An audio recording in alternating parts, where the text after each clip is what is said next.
push your 10 buttons.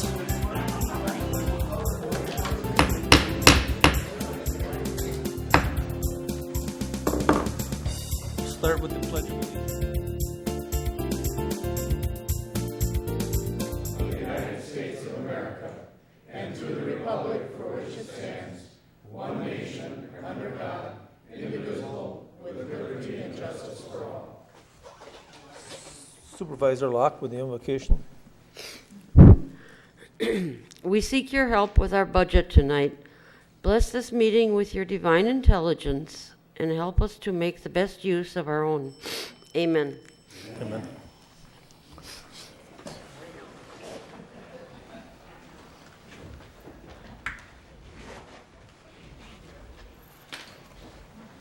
Supervisor Robel. Thank you, Mr. Chairman. I'll move for the adoption of this evening's agenda. It's been moved and seconded. All in favor signify by saying aye. Aye.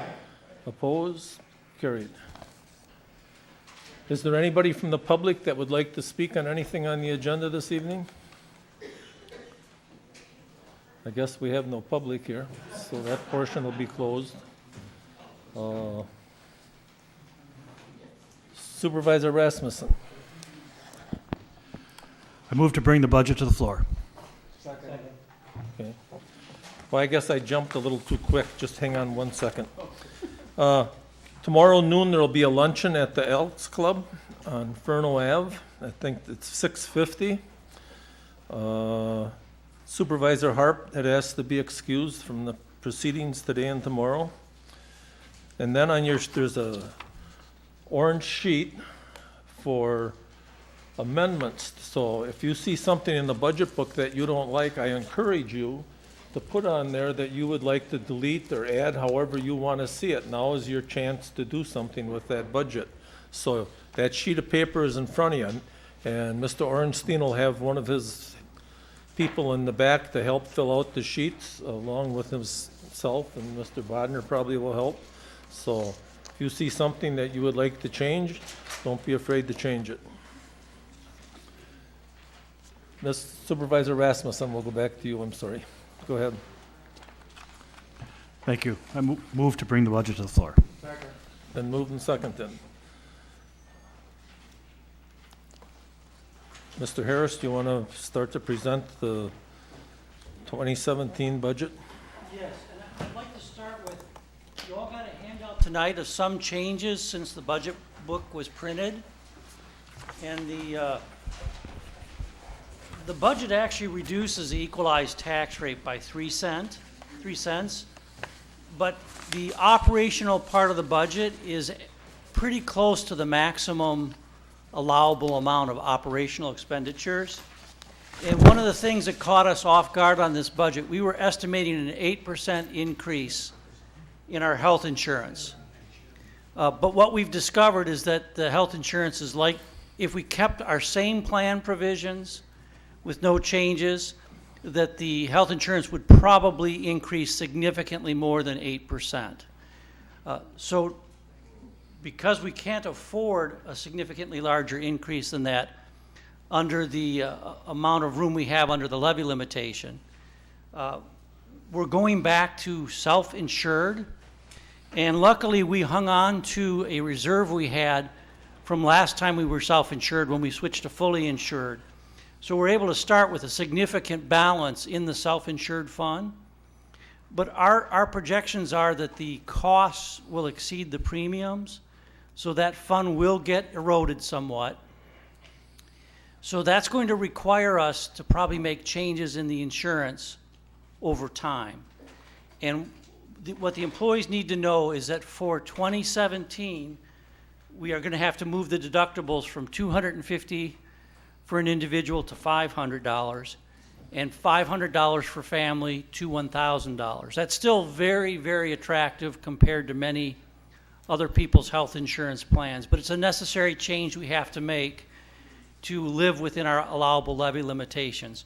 And in reality, we'll wait and see what our experience is in 2017, but it's likely in future years that the cost of health care will be rising faster than what our allowable operating levy can rise, so that we may have to make additional changes based on our actual experience.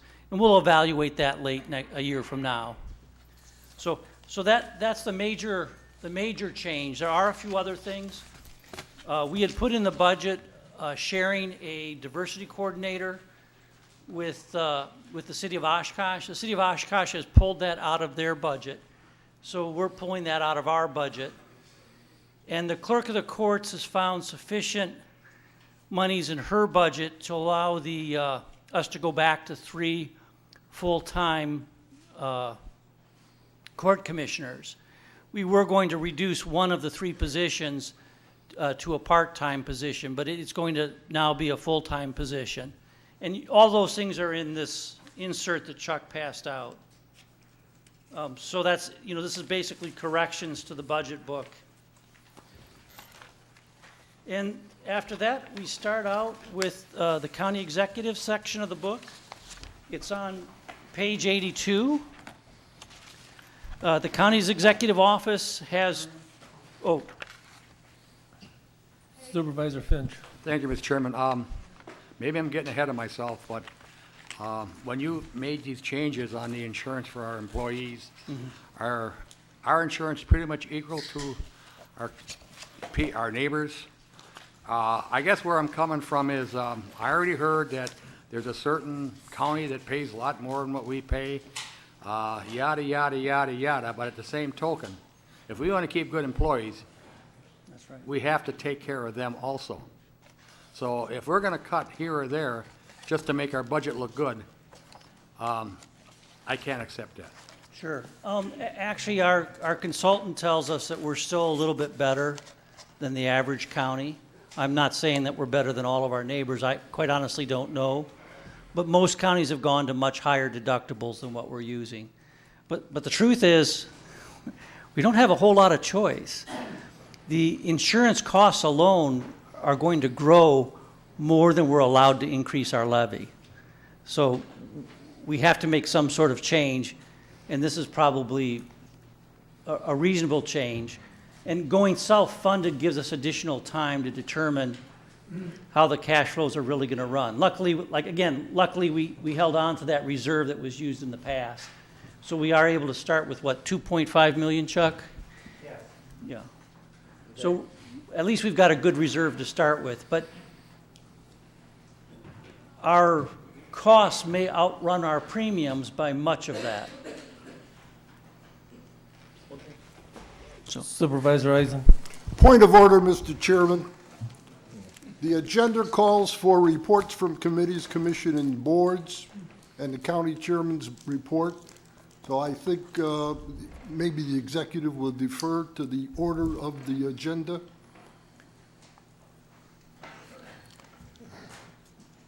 Okay, is there anybody from any committees would like to give a report? Thank you, Mr. Chairman. Are there any committees that would like to give a report? Thank you, Supervisor Mr. Eisen. Chairman. Supervisor Eisen, go ahead. Thank you. I'd like to report attendance at the Wisconsin Counties Association Judicial and Public Safety Steering Committee in Madison, October 21st. A presentation on evidence-based decision-making and treatment alternatives to incarceration and deferral from prosecution was made by a judge, Department of Justice, and public defender representatives, and a private research advocate. For more information, feel free to ask me. Thank you, Mr. Chairman. Supervisor Fari. Thank you, Mr. Chairman. My question is for Mr. Harris. I did not catch your comments about the increase in, was that deductible? Yes. Could you go over those again, kind of in slow motion a little bit for Absolutely. me? The individual deductible that we had for the plan last year was $250. And we're moving that to $500. That's for an individual? And the family deductible had been $500, and we're moving that to $1,000. What about, they pay part of the premiums, is that correct? Yes, and And if they take, what's being done there?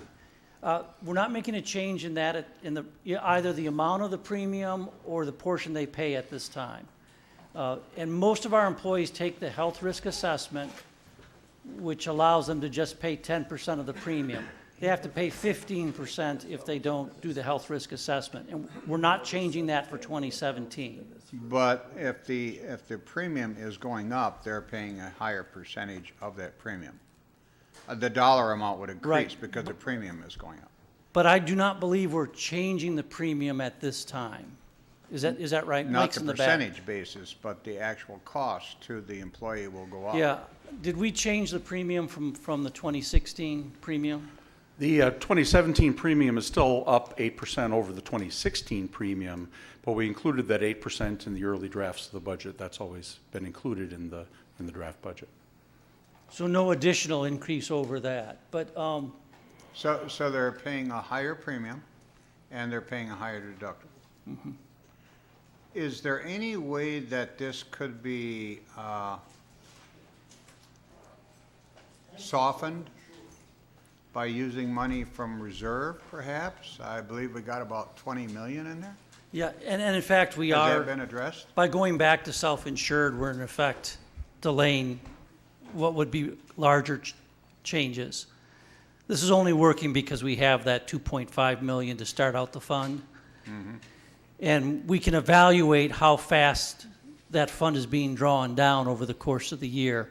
But had we stayed fully insured, we probably would have faced a 16% increase in our premiums unless we made some major plan design changes. And I feel like our employees have been through so many changes in their insurance already that I wanted to stay with the same provider and stay with basically the same terms, except the change in the deductible. That really is our effort to hold down the amount of change. No, you said the county anticipated an 8% increase. I assume you're basing that on experts in the field who are advising the county. What is the actual increase? Well, it's hard to say because I don't know that we ever actually had a firm quote, but what we were told by our provider was that and maybe there was something more recent Mike can share, but basically that our claims were exceeding our premiums So by they're a losing significant money. amount. They're losing money and they want more premium. That's exactly right. So if we stayed fully insured, we thought it might be something like 16%. But Mike, did they ever give you a final number? We did eventually get a firm quote from the Group Health Trust, which would maintain our existing plan, but it would be 18% increase in premiums. And we only can't had do made that. allowance for 8% in the draft budget. They also gave us a quote that would only increase the premiums by 10%, still 2 percentage points higher than we had included, but it would have required us to make much more drastic changes in the plan structure that would have affected employees. In addition to increasing the deductibles, they'd also require doubling of essentially the out-of-pocket expense, meaning the 20% coinsurance that people pay for claims past the deductible. That amount would have doubled, plus additional deductibles or co-pays for every office visit, every urgent care visit, and so forth. It would have been a much larger change in the health plan and still a 10% increase. So rather than do that, we elected to go self-funded, make really what is kind of the minimum, or what we felt was the minimum responsible change to make, and then absorb the difference in the fund balance that we're fortunate to have in the self-insured fund. And then a year from now, we'll have much better data set, see how claims are progressing. We have had a bad year in claims so far, in medical claims, a lot of very large expenses. And we're hoping that that's an aberration and that will come back down, and then we'll be able to proceed, in 2018 without making too many more changes. But if claims continue high, we of course have to consider further changes than we're doing right now, which I think are really kind of the minimum. One final question, if I might, Mr. Chairman. My perception of what we're being told is that it's really going to get rough in 18. That's a probability projection, I suppose. It doesn't sound good with that high of an increase. So the expectation for 18 would be dramatic, I would say. Well, And the other question I have is, are the employees first being notified tonight if they're watching us on When, have they been notified, or this is the announcement? I think this probably is an early opportunity for them to find out about the deductibles, but Mike, why don't you? We mail out benefit packets every year, and those were mailed out to the home address of all employees on Friday. So they went to the post office on Friday, including a full description of all these changes and various other information. We do that every year. It was a little bit delayed this year because of the last minute changes to the plan, trying to figure out what to do. But we also have benefit meetings scheduled in early November. First one is a week from tonight, or a week from today. We have several employee meetings scheduled to explain the benefit structure to anyone who cares to stop by for one of those sessions. Thank you. But to your earlier point, Yes. when we do projections, we do not think that these changes are sufficient to keep that fund healthy in the long term. We'll know better when we have some actual experience. But it is quite possible that over time there'll have to be additional changes in the plan to live within the amount of money flowing into the fund from premiums. So it's possible that premiums will have to be increased. It's possible that other changes will occur for subsequent years. But we believe by going back to the self-funded plan and putting that money that we held on to from the last time we were self-funded, that will get us through 2017. And then we'll be able to make a more educated decision on what additional changes, if any, have to be made. But if I were an employee, I would say it's more likely that additional changes are coming over time than not. But those changes would certainly be after calendar 17. I guess one final comment. As a municipality, we have the option to request from the electors of this county to increase the levy. Mm-hmm. And I realize you've never wanted to kind of get into that because of cost and all that kind of stuff, but I think this might be a valid reason in the future to make that request. Health insurance is an important thing. Last comment, thank you. Supervisor Binder. I know last year the city of Oshkosh got out of the self-funded, and they were probably one of the last ones in the area. And this year, they didn't elect to get back into self-funded. So I guess my question to you would be, this is just gonna be a short-term Band-Aid to a long-term problem, and you might solve the insurance issue for this year, but if we just bite the bullet at the 16% this year and try to raise the money, next year, it won't be such a big increase because the self-funded didn't work the last time we tried it. It's not gonna work this time. You know, it's just we got the employees switching insurance. The city stayed in it longer than anybody, and they got out of it last year, and they didn't go back to it this year. They basically made some changes, but they stayed with a private insurance carrier. So I guess myself personally, I would rather see us somehow keep it the way it is and stay out of the self-funded business, because next year it's not going to be self-funded. I can just about guarantee you. I would suspect that we will stay self-funded for some time, but we actually can't absorb that size increase within our allowable operating levy limitation. That's where we're always constrained, is on the operating levy. And quite frankly, they're just, with net new construction at 1.3%, there isn't enough money there to cover a 16% or greater increase. I think 18% is what Mike said. There's quite simply is not enough money there to do that. I guess how does the city of Oshkosh do it then? Well, I think you're going to find that all the municipalities are really struggling now. In the cities, unlike the counties, there's kind of a pattern of them pushing things into enterprise funds and out of their main budget, which is kind of a loophole in their levy limitations. And our levy limitations are structured different than theirs. They have expenditure restraints. We have a slightly different structure on our levy limitations, but there just isn't enough money there for us to cover that much of an increase in the fully insured premium.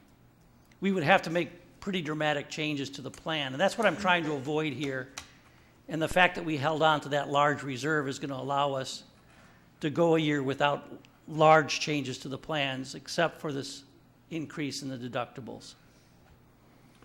Supervisor Rule. Thank you, Mr. Chairman. Mark, before I let you go all the way to page Yeah. 82, I have questions on page 6, 9, and 51. Okay. And you don't have to even go there. On page 6, it says workers' compensation costs are increasing 97.4%. Could you or Mr. Collard or Mr. Ornstein give a brief explanation? Chuck may jump in, but I think those are, we estimate those, and then we draw off of a fund, but Chuck may be able to add more detail. Am I live? Okay. The fund balance in the workers' comp fund had grown quite substantially. And for a couple of years, we significantly cut the premiums down that we were charging back to departments in an effort to draw it down.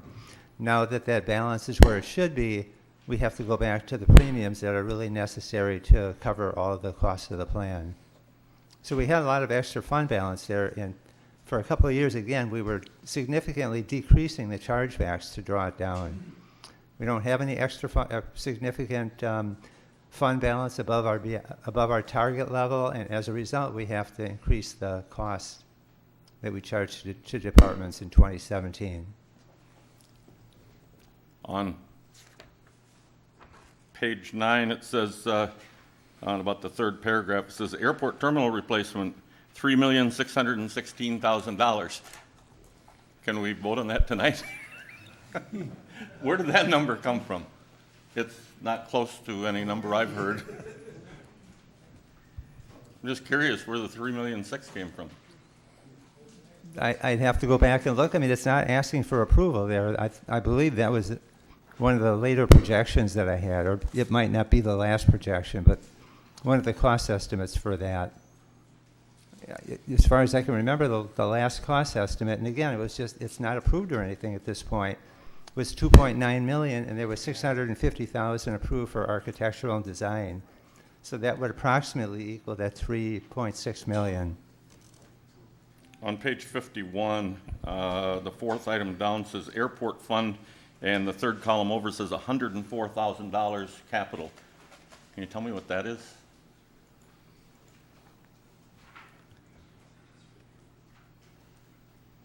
It's repeated again under airport. I have to, let me see if I can find that quickly. There's a list of capital outlay in the budget on page,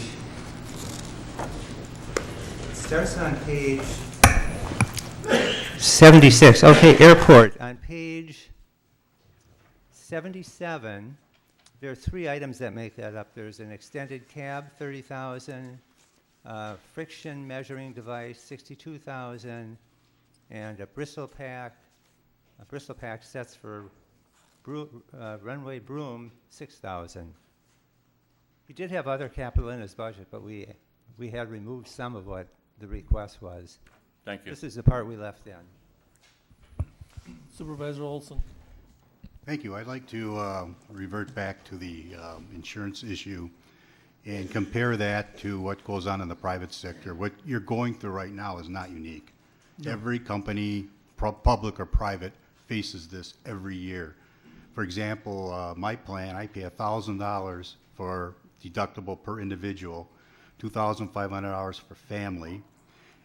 We are under an annual physical to meet certain standards that if we don't meet, our premiums go up.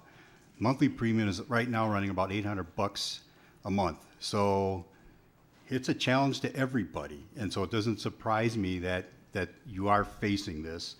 And at $500 per individual, I think that's reasonable. Thank you. Thank you. Supervisor Eisen. Thank you, Mr. Chairman. As long as the board has progressed and the executive has taken us to discussing the budget, I would like to refer to page 12, to the organizational chart. And I would like the executive to please explain why you do not include the Housing Authority and the Solid Waste Department in the table of organization on page 12 of the budget. Well, the Housing Authority is easy to deal with. It's not part of the county. The Housing Authority is independent from the county. It's not part of the county at all. It's not in our budget in any way. It's not financially supported by the county. They are responsible for housing in the area of the county, but But they are supported by loans that we subscribe for them. Yes, we allowed them to use our borrowing authority, and it actually makes our debt look larger than it really is. No, they're not under our authority. They're not part of the county. They're completely independent. Now, did you ask about solid waste? Was the other one? And I asked about the solid waste department. Yeah, the solid waste department operates off of tipping fees and has traditionally not been rolled up into the whole county budget, although we have started, at your request, presenting their budget at the same time as the rest of the county budget. But they're more closely related to the county, but they're not a levy department. Do we hire employees through the county for the solid waste department? We do. Are they under our health insurance plan? They are. Do they have the same holidays and benefits that all the county employees have? Yes. And they're not county employees. Well, if we They're want, not counted in the budget accumulation of employees, but they are county employees. I would agree with you, but they never have been in the past. And if we And wanted our why- budgets to be comparable to the prior years, we've left it the same as Okay, it's been then for 20 explain years. to me, Mr. Executive, why on page 59 59. and page 51, the tables of organization changes and fiscal impacts state the solid waste department employees, and it lists their salaries, and it lists the, everything that you need to be an employee. And I don't see any reason why there isn't an independent department section on that organization chart that houses the solid waste department. Well, Paul, that's just a decision that was made by the board long ago, and we've just stuck with the same way it's been done in the past to be consistent. But your point is well taken, that they are county employees, and we could keep them in the count, but then the numbers wouldn't be comparable to prior years. Well, my concern is for full disclosure for the public. Well, we do Because have- if a person of the public would look at that organizational chart, they would have no inkling that there's a solid waste department in this county. And except for the fact that they are the solid waste department information contained in the appendix of this budget, they wouldn't have access to any information about the department. We do present their budget during this budget hearing, but it's separate, it's not rolled up into the totals. Well, I would like to suggest that, or inquire of the proper procedure such that this county board can take action to add to and change that organizational chart so that there is a third section. Besides the staff and the line departments, there'll be an independent department. And under that independent department will be the Solid Waste Management Board. It's not appropriate, the amendment change that we are distributed is not a sufficient item to house that. But can we inquire of the Corporation Council what the procedure would be for us to proceed with an action such as that? Because I'm sure that my colleagues would feel that that ought to be there. In fact, later on in the board, they'll in the meeting they'll certainly assent to it. Well, Chuck, how long have they been outside the main body of the budget? I can't even remember when it was. But it's been decades, hasn't it? Yeah. But Well, it was If- about- if the it was board about- desires- It was about 10 years before I came on the board in 2006, because I researched it at the time. And that led me to recommend that they be included in the budget. However, that was not the executive's decision at the time. if it's the board's desire, we can roll it into the 2018 budget when we prepare that book. But all the information is disclosed as part of this process. Supervisor Lautenschläger. My question is then, Mark, if we would add them into the budget, then can we have their fund money and all their budget into our money, into our general fund then? No. Well, but we want to put them in as county employees, part of our budget, then their money should come into our budget. Yeah.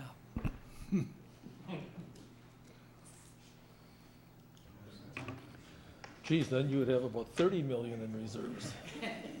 Yeah. Okay, go on. So are we ready perhaps to move to page 82, the county executive's budget? Yes.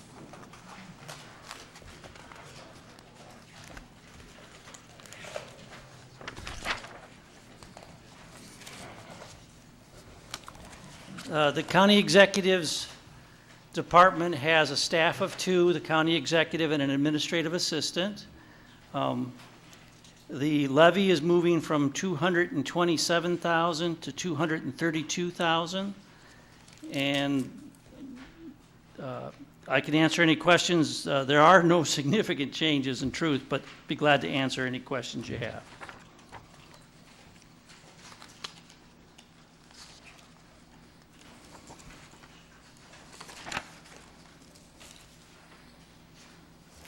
Supervisor Eisen.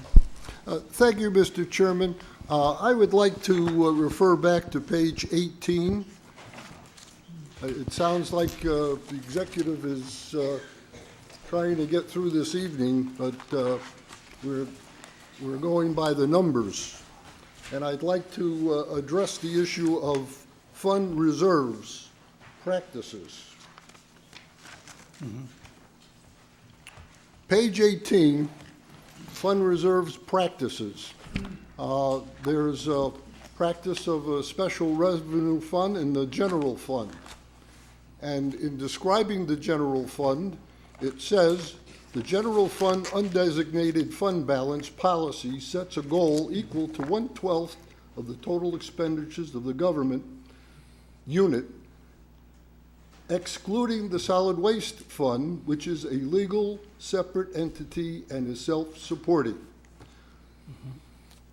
I would like to take an action, and this is the question that I would ask the executive. Wouldn't it be appropriate to include a disclosure that the solid waste fund has unrestricted fund balance of $26,500,000 that the Solid Waste Board has reserved for 13 contingent expenses? Good government, the light of day, letting the people know where the dollars are in the county.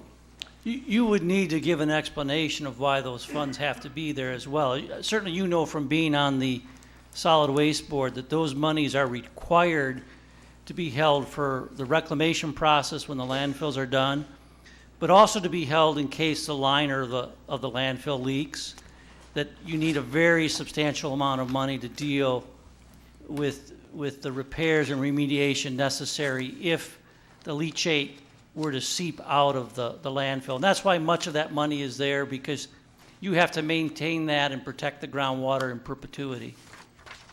But we could add disclosures to this page, but there's some risk that you're adding volume without adding new information, because all of that's explained in the All that insert. is the CAFR, but how many people read the CAFR? Well, I would say probably none, which is not far off from how many read this budget book.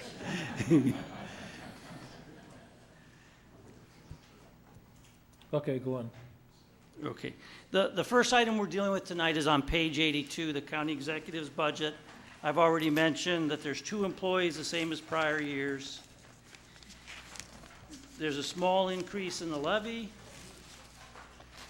basically for salaries and benefits. And if there's any questions, I'd be glad to fill those. Is that increase because of the cost of living or the cost of high living of the executive? Yeah, well,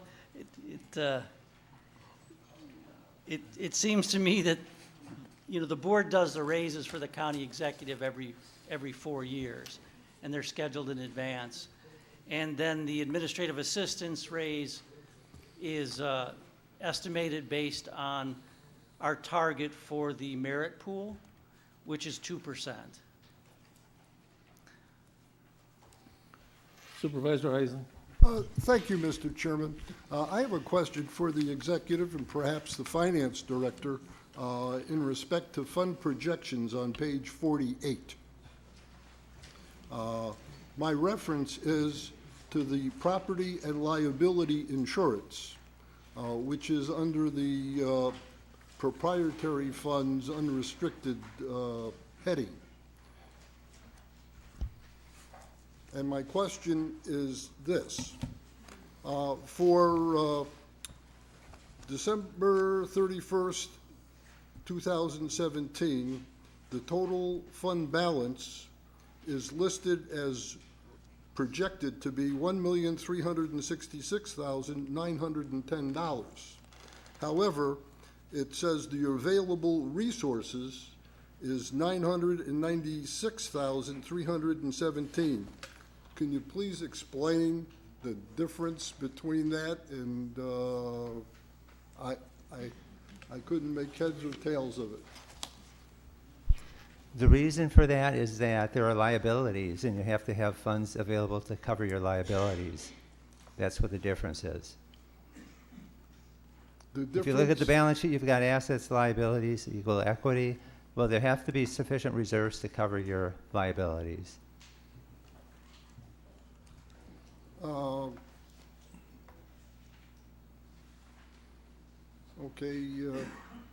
Okay, in other words, if we wanted to take money out of the property and liability fund, as we once did 10 years ago, we could take it from the 996, but not from the 1366.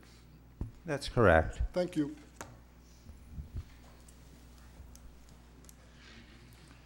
Paul, do you have any questions on other pages on the overview that we can address right away so that we can? Yes, Mr. Chairman. Page 128. Well, then, that's not in the overview. Okay, we'll just go on now. Okay. We'll wait, go ahead. Okay, we're back to page 82 again. And were there any questions with regard to the county executive budget?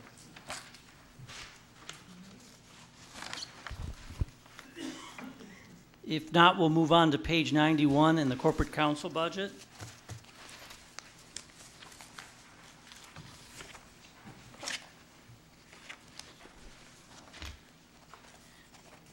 There's a few of you that are new to this process. Typically, I cite you to the page that has the department staffing chart, so you can see if there's been any change in staffing. And then also you have a list of significant changes, usually within a page of that. And then you've got a breakdown of the expenses on the following page. So if you go to that page 91, the corporate council department has a staff of 4 this year, the same as it did, or it's for 2017, the same as it did for 2016. There has been an increase in levy of 3.2%, and that's being driven in part by the increase in the number of contested termination of parental rights and an increase in the behavioral health mental commitment cases. And John Bogner's here if you have any questions.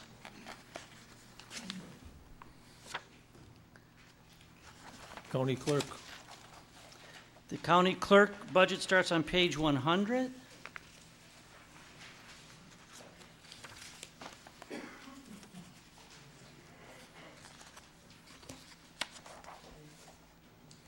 Supervisor Warnke.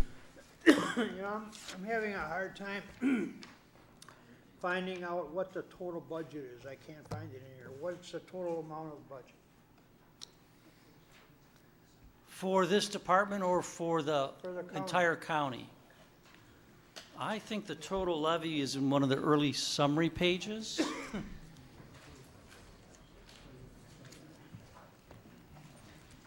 If you're talking about it in terms of levy, The entire county, what's this budget for, that book that we're holding? How much yeah, is it for?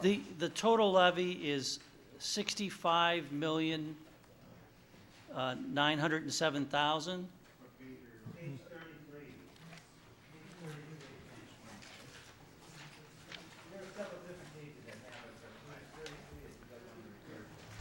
I think he probably is interested in what it is with all the grants we receive and everything else.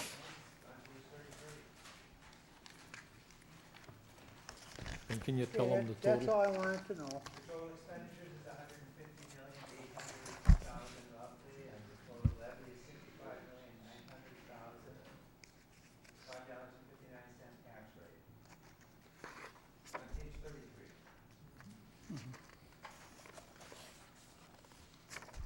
Okay, Thank you. go ahead. Go ahead, Mark.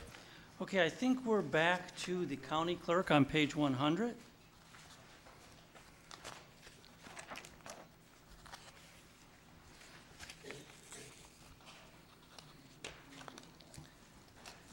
The county clerk's office has 3 full-time and 1 part-time employee budgeted for 2017, the same as 2016.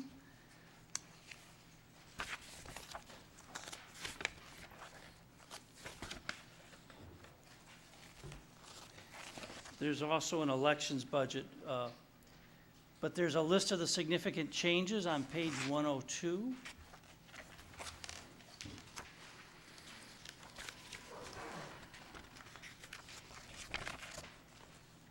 The levy's increasing from 195,881 to 204,174 in the clerk's budget.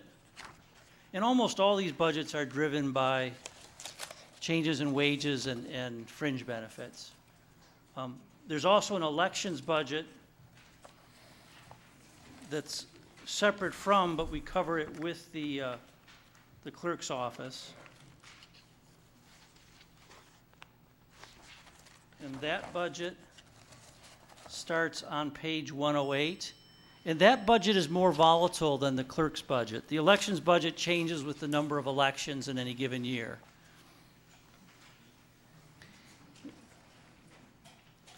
And I think the explanation of significant changes made a reference to how many elections were in 2017.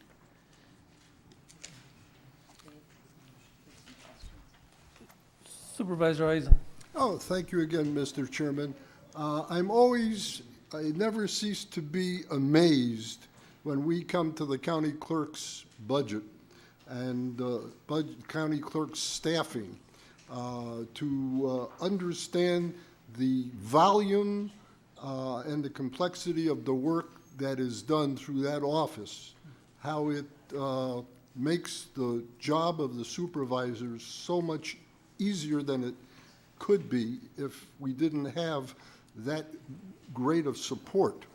And I think that we have to commend the leadership in the county clerk's office and the staff for the amazing work that they do with within the budget that they have. I think this is probably something I say annually, but I didn't want to, when we were discussing this, I didn't want to miss that opportunity to share it. Supervisor Haig. Thank you, Mr. Chairman. And not only that, but they always have a smile and a bowl of chocolate on the counter. It's a beautiful thing. You had made a comment, Mr. Executive, about the increases that we're seeing are generally based on increases in salary and fringe benefits. Now, my understanding would be that that is that chunk of the compensation study that was approved, broken up per department. Yeah, actually, there's different components. One, we're largely on a merit raise system, and the average merit raise is right around 2%, is what we're estimating it will be. And when people receive scores for their performance for the year, those will be converted into pay increases, with the average coming out to roughly 2%. We also have about $200,000 in very rough terms, which is 1/3 of the makeup necessary from the pay study. And then we have increases in fringe benefits. And the fringe benefits are driven in part by an increase in the required pension contribution, a big increase in health insurance that we talked about before. And that's the goal of most departments, not all, but of most departments, was to live within the amount of increase driven by wages and benefits, so that all the rest of their expenditures had to basically balance out to zero. The big exception to that was the Human Service Department, which was asked, because they had been returning surpluses to the budget in recent years, we asked them to live within a flat amount, including their wages and benefits. We asked them to absorb that because they have been generating surpluses. But then you also have some departments that have added a person here and there, and that changes the numbers as well. So in regards to the increase in the fringe benefits, most notably you said was driven by the increase in the pension contribution. Is that pension contribution the county portion, the individual portion, or a combination? And if it's a combination, can you tell me what the breakdown in percentage is? Yeah, that's largely the county portion that shows as an expense in the budget. And the breakdown for general employees pay half of their pension costs, and the county pays half. So and it's actually called the county contribution and the employee contribution, and that's roughly 50-50. Now, employees in the public safety area, the computation is a little bit more complicated. If they're a new employee hired since Act 10, they have to pay the same as general employees. But the cost of the protected pensions is significantly higher than the general employee share. And we did see a big jump in the pension costs for protected employees, but because their contribution for people hired since Act 10 is only the same share as a general employee, the county had to bear more than half of that increase. Whereas with the general employees, the increase was smaller and the county only bore half. So in regards to the computation then, in the larger scheme of the budget as a whole, I understand that the budget process and how you solicit numbers through letters to department heads back in April, et cetera, et cetera. When did we potentially know that those increases were going to be higher than maybe, I mean, you didn't necessarily say that those pension contributions were higher than maybe you thought were going to come in at, but specifically in regards to the health care, and I lump these two together because we usually have some type of a presentation on both of these attributes of the budget. And I'm really, I think maybe a few of my colleagues here are at a loss too as to, well, those letters for insurance just went out last Friday. Mm-hmm. When did we know that this was going to go up 18%? I mean, if we start soliciting information from department heads back in April, we certainly, I hope, had some type of an image of what the insurance picture was going to be like a month or two ago. No, actually, our budgets have always been prepared before we had a hard and fast number on the insurance, always using estimates of what changes might occur. But we haven't generally had a final number from the insurance companies at the time we put together the written budget. So that's actually pretty typical, that we're working from estimates based on information from our consultant.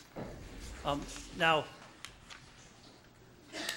again, we're not really going to take that large increase in the health insurance because we're going to go back to self-funded, and we've reserved the funds that had been in the self-funded pool from the last time we switched from self-funded back to fully insured.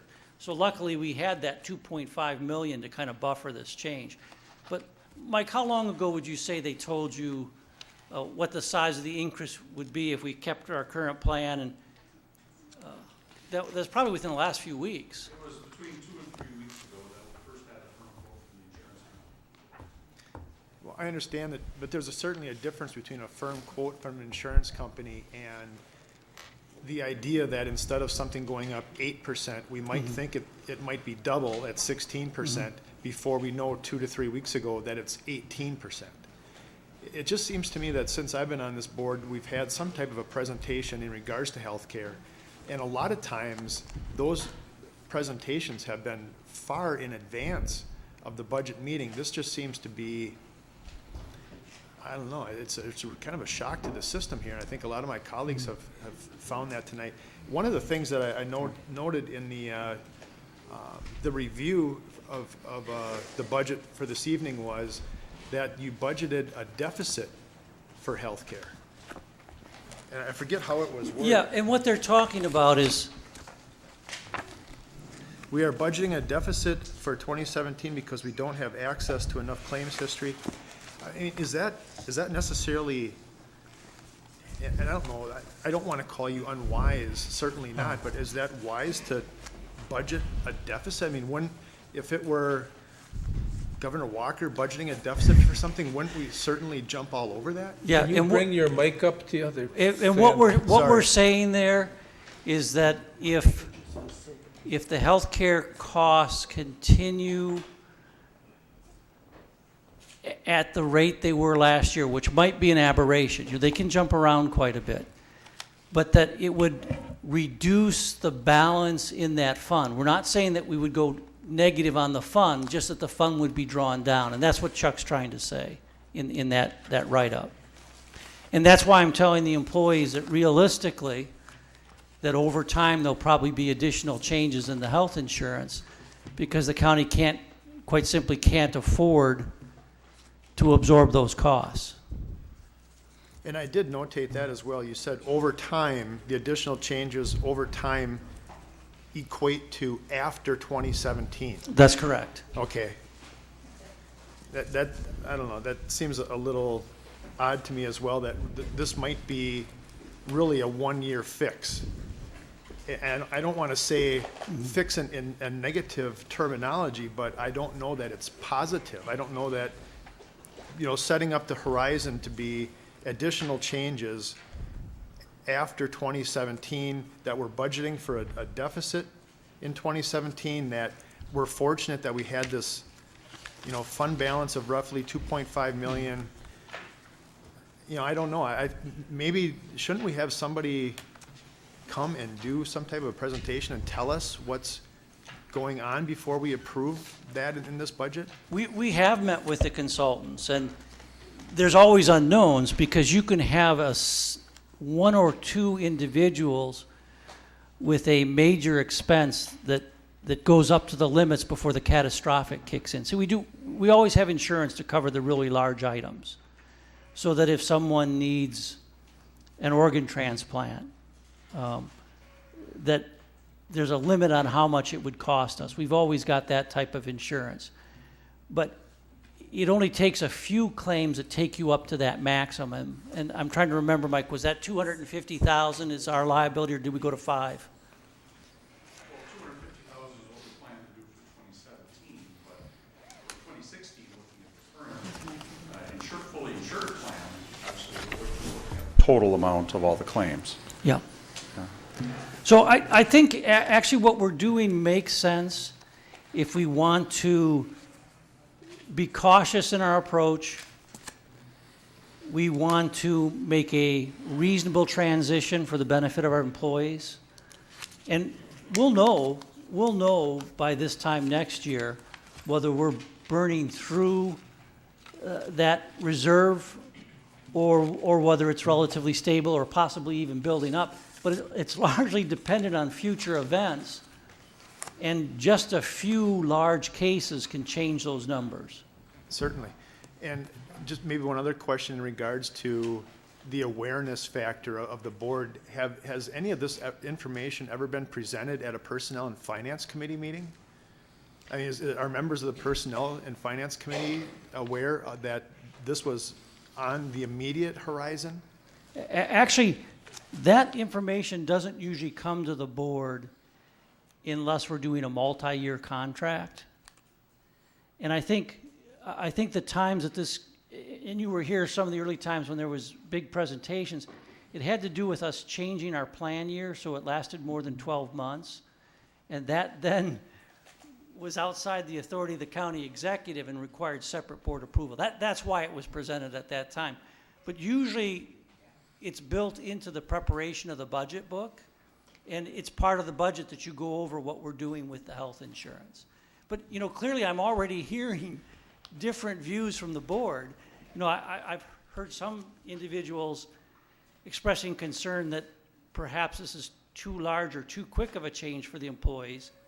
And your comments are suggesting that if we're not sure that this will bring it into long-term balance, then maybe we're doing too little. And that's why we presented to the board to hear the different views. I don't know that I said that. I think my general concern is that it's a very abrupt change, and I understand you certainly have the authority. I want to say that other one was 15 months in duration, so it had to come to the board. Exactly. So I guess my last question in regards to the comments on the budget narrative highlights is if our current insurance situation is costing us so much money, what was the role of the wellness facility, and is that not working, and are we going to continue to pump money into that and continue to have such high liability when it comes to insurance? Yeah, both the health risk assessments we believe are successful at identifying health conditions that are emerging that could be high risk and high cost. For instance, if you catch someone whose blood sugar is rising and they need to change their lifestyle early, you could do that at a much smaller cost than if they go for years and suffer some of the consequences of diabetes. The same is true of a number of other physical ailments. We think the health risk assessments are serving us well. We also think the clinic is helping us hold down costs. And we plan to continue both of those things. So the really significant change was the one that I was pointing out, was that we're going from fully insured to self-insured. And the other change was that we're going from 250 individual deductible, 500 family deductible, to 500 individual deductible, 1,000 family deductible. And part of that was because the claims were larger than the premiums, which may or may not happen every year, every other year. But at the same time, with the HRAs, which, you know, I just took mine recently too, people have to make that decision, employees have to make that decision to improve upon the physical aspects after they do the HRA, or else just pay more. And I don't know what that looks like. It sounds like that hasn't been the case, maybe at least in 2016. Well, let me give you some insight to how we ended up with this solution. You know, one possible solution would be to raise the premiums for the insurance. And of course, the employees are paying 10% of that or 15%, depending on whether they've taken the health risk assessment. And the county's paying 85 or 90% of that. Now, if we raise the premiums, then the county has to have the available operating money to pay their share. And quite frankly, when our net new construction was, you know, roughly 1.3%, we don't have enough room under the operating levy limit to have a significant increase in premiums. So that kind of shut off that option. Another option would be to shift the share of premiums paid by employees and paid by the county. We talked about that as well. Would we move the county employees to 16% if they don't do the health risk assessment, and 11% if they do, to help hold down the county's cost to keep us within the allowable operating levy limits? The problem with that sort of shift is that there is still a union group that already had a contract that would not allow us to change the share borne by those employees. So that would be a change that would only be carried by part of the employee group. That wouldn't seem completely fair. So that's not a change we'd make now after just having reached a contract with the Sheriff's Deputies Union, where they wouldn't participate in that change and all the other employees would. So we looked at a whole lot of different solutions. We're trying to make any impact on the employees bearable, because quite frankly, it's going to be hard to hire people if we make too big a changes in the benefits. That's part of people's compensation package. But we're trying to live within the levy freeze that we're under. So this is the solution that we thought would work best for 2017, knowing full well we may have to look at a variety of options in the future. And that's kind of how you make budgets. That's how the whole process works. Thank you. Supervisor Olson. Thank you. That was an insightful discussion, Mr. Hague. I appreciate it. For the purpose of moving forward, I withdraw my question. Supervisor Eisen. Thank you, Mr. Chairman. I'm disappointed that this board has been excluded from the consultant's presentation and options presented to the county. For the past decade that I've served the people of Winnebago County on this board, we've always been given options as to the health insurance going forward, whether it was changing the plan, going from two insurers to one, whether it's bidding out the insurance. That was certainly an option. We could have asked the consultant to go to the marketplace and see what XYZ company could have offered in comparison to the plan that we had. But we didn't do that. No, in fact, we... And I understand that do. the decisions that the executive and the human resource directors made were probably the best decisions under the circumstances. I'm an insurance professional, and I know I have clients, individual clients, who are receiving 50% rate increases. There is that kind of activity out in the marketplace, and the 8% is probably an excellent bottom line for going forward. But I can't emphasize that it's terribly disappointing that this board was excluded from the process, except for the decision that we have to make with the budget. And I don't think that there's a other choice to exclude or to reject the action. But it's very, very discouraging for openness and sharing with the responsibility that this board has. Well, I will point out, Mr. Eisen, that we do have an insurance consultant, and we do talk to them about a wide variety of possibilities before we make a recommendation. But I'll cite you to page 1, the cover, not page 1, but the cover of the budget book, and you will see that it says Winnebago County Executive Budget. That's exactly what this process is where the county executive fulfills his duty by making a proposed budget and presenting it to the board. And then the board has their chance to have input and ask for changes in it. But I think you'll find there's a lot. For 10 years, this board has been given presentations by the executive, by the consultant, given the options. I have got 5 5 presentations that this consultant has made over the last 10 years, and I can go back and I can document each and every one of them, and I can reconstruct it, and I can put it into perspective. And this board was excluded from this decision, although the bottom line is that we'd probably have to accept it, because there's probably not a better solution out in the marketplace. Your point was well taken, Paul. We'll address it going forward. Okay, Mr.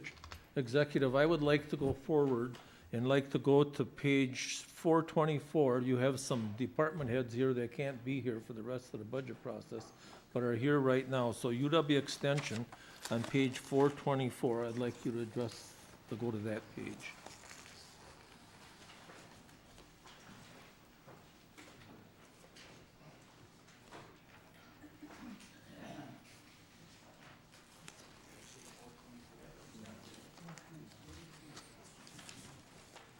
So 424 is the start of the UW Extension budget.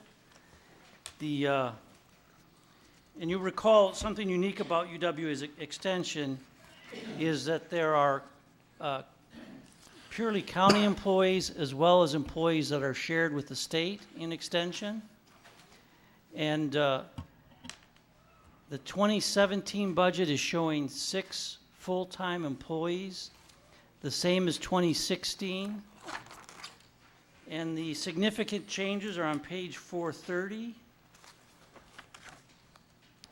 And you'll see that the tax levy is relatively flat. It's an increase of about $3,000 from 2016 to 2017.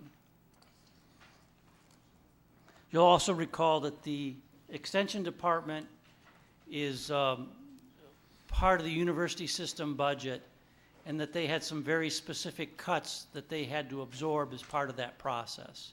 Chris Kniep is in the back of the room if you have any specific questions.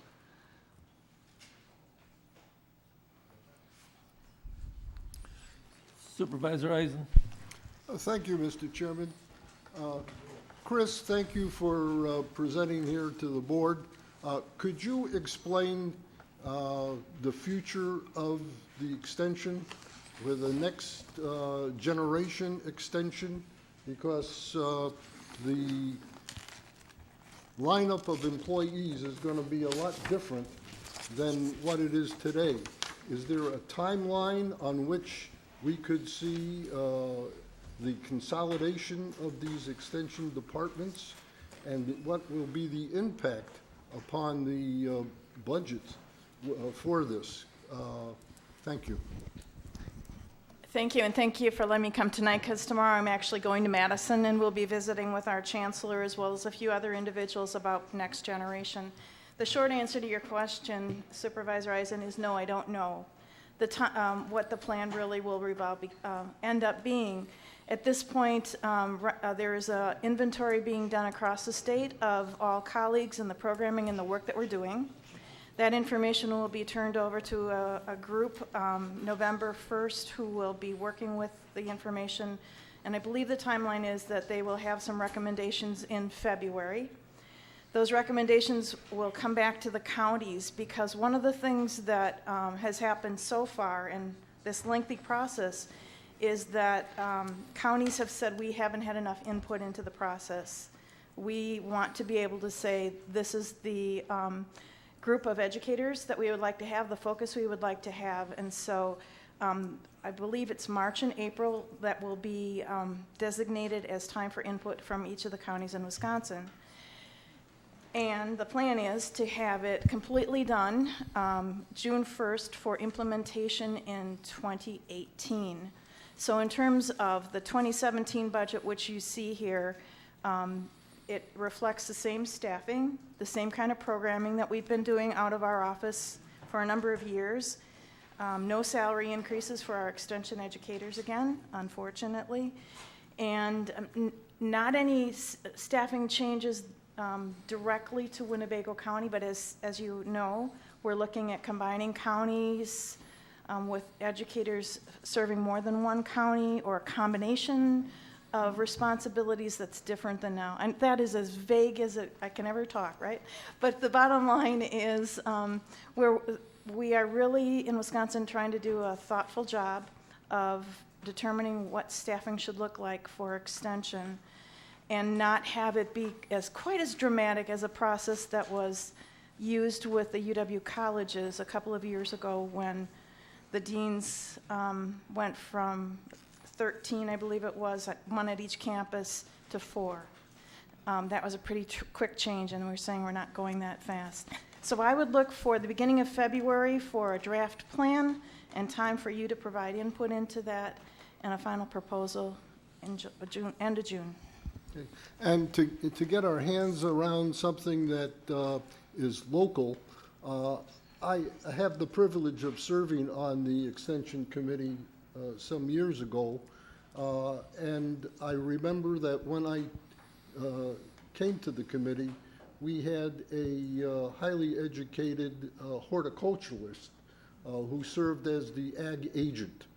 And when he left, we replaced him with an ag agent, and there was still demand for horticulturalists. And I see in the budget that we have a fully funded, state-authorized horticulturist on the staff. Could you give us some insight on how that is? Because if the board is aware that we pay half the salary of the educators and we pay the salaries of the staff, but this is an educator for whom we pay the full salary, or a full state employee.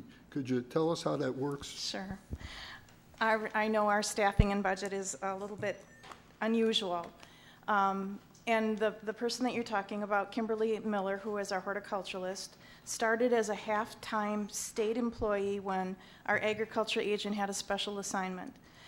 The work that Kimberly was doing at that time was so well received by the community, and the need continued to grow, that we came to the county board 2 years ago requesting that position be full-time. But full-time funded by the county, but kept her as an employee of the state. So she runs through the state for her payment to keep her employment intact from that time. It was to her advantage, instead of becoming a county employee, to stay with her employer. So she is fully funded by Winnebago County, salary and fringe benefits, but because 100% of her salary comes from the county, she's listed as one of the 6 county employees. So just don't think about where her paycheck goes, just that she's fully funded by the county, if that helps. Thank you. Sure. Supervisor Gabbard. Chris, I'll try to make this, it is a confusing situation with your employees, but let me ask you this. On page 426, where you have state or grant-funded position, is it one or the other for some of these employees with the 2 asterisks? Are they either a state or grant-funded, or are they grant-funded and a state employee? I'm confused about. Sure.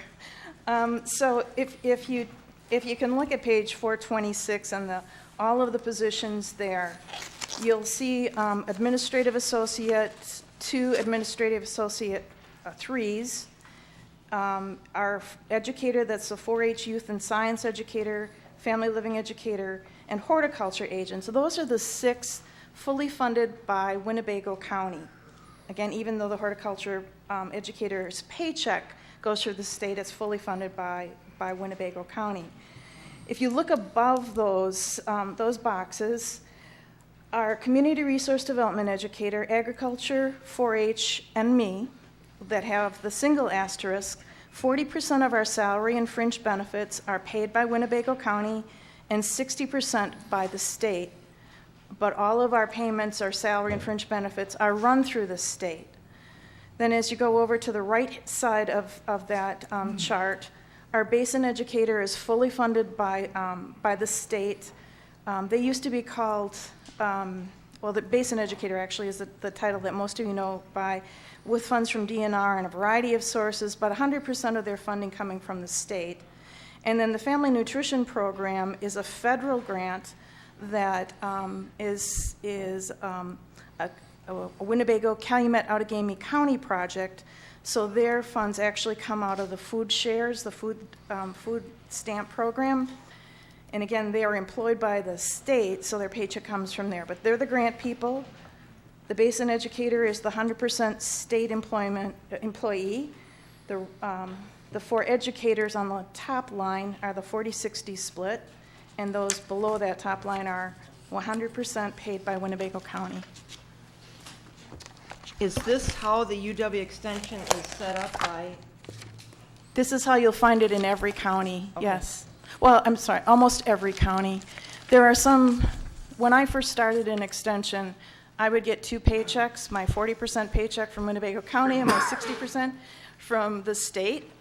And we changed those to what's called a 133 contract a number of years ago, which is really beneficial for people like me, because when I went to buy a house, they said, well, you only work 40% of your time. And I went, wait, I really work 100%, and was accruing benefits that split way. There are still a couple of counties that operate that way, but most have the 133 contracts like we have here in Winnebago County. So we're full-time employees. Okay, thank you. You bet.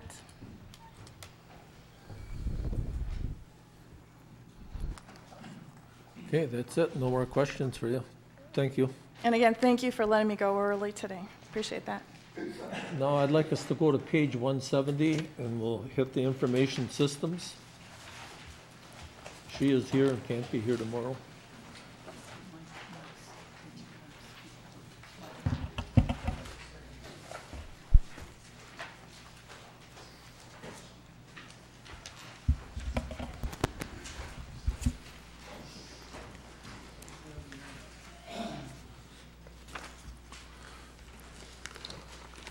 So the chart of employees for information systems is on page 174. The department's budgeted for 17 full-time employees in 2017, the same as in 2016. The list of significant changes is on page 175. The tax levy is actually coming down a little bit, from $1,830,000 to $1,708,000. And the big change is a decrease based on network renewals that are actually moved to the technology replacement fund. So you'll see kind of an offsetting change in the technology replacement fund. And Patty Francoeur is in the back of the room and can answer any questions.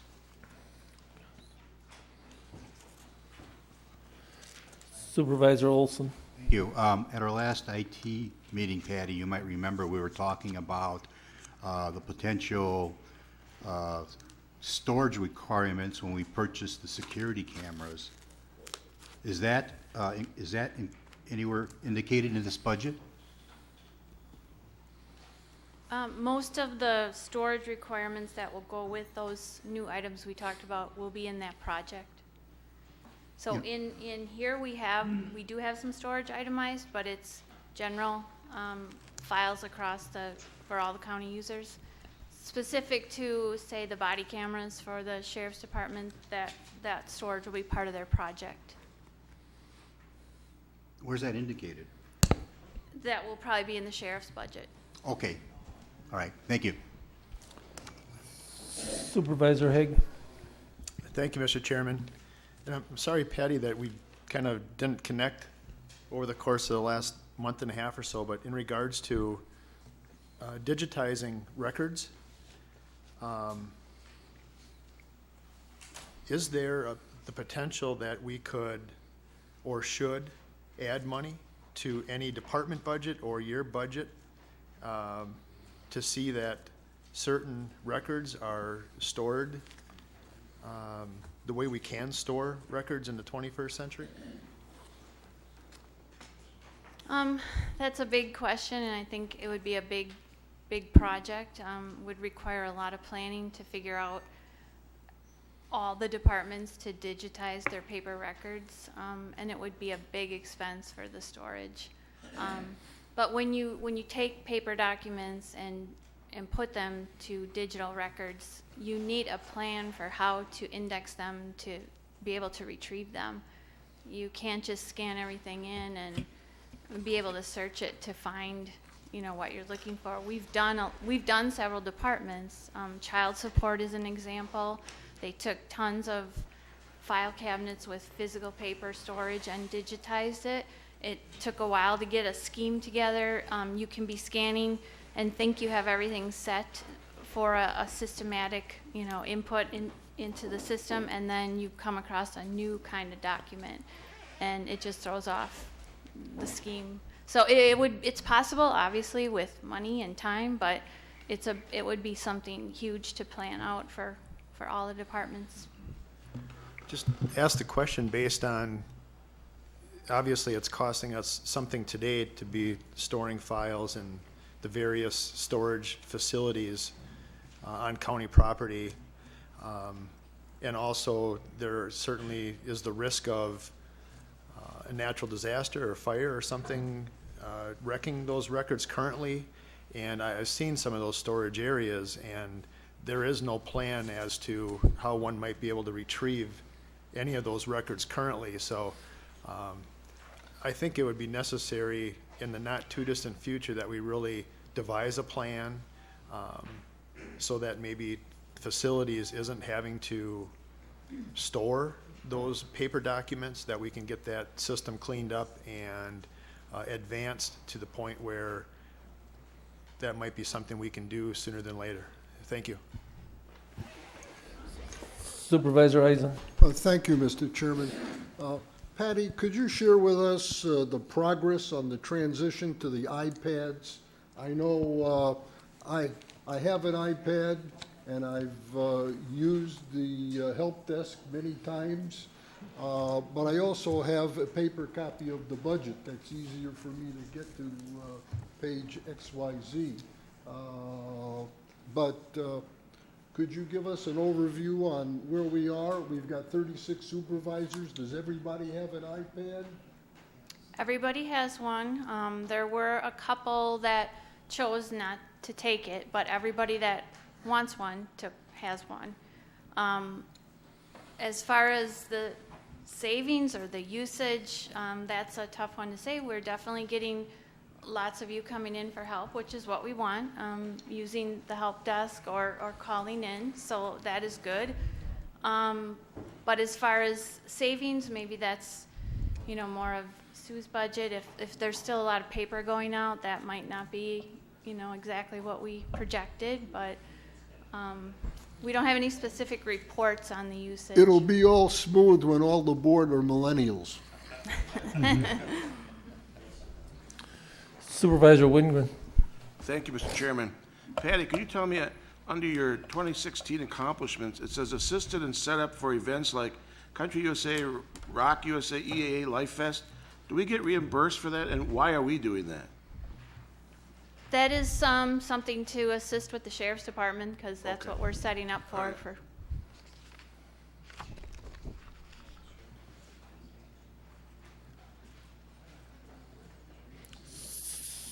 Supervisor Keller. Thank you, Mr. Chairman. On your significant changes, it says that you're decreasing based on network renewals moved to technology replacement fund, $195,000. If I go to the technology replacement fund, which is on page 181,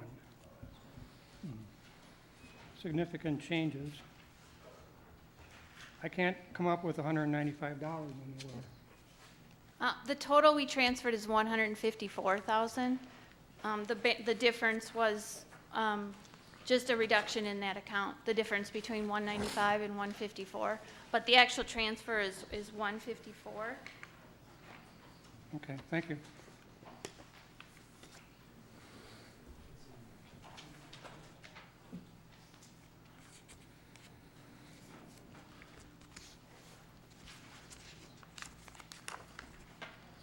Okay, we'll go to page 186, facilities.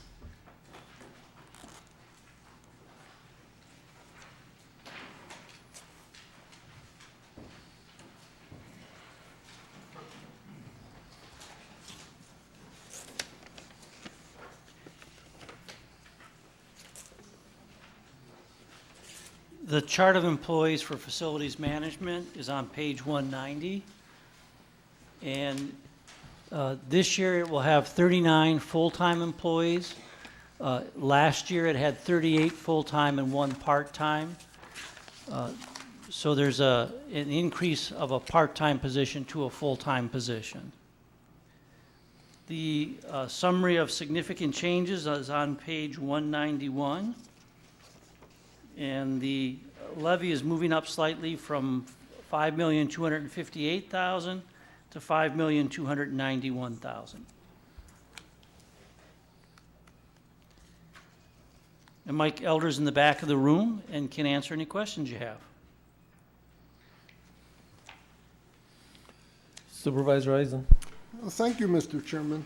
Mr. Elder, could you inform the board on when we can expect our chairs to be replaced? I see significant changes, boardroom chairs. Generally, each department is responsible for replacing their own chairs.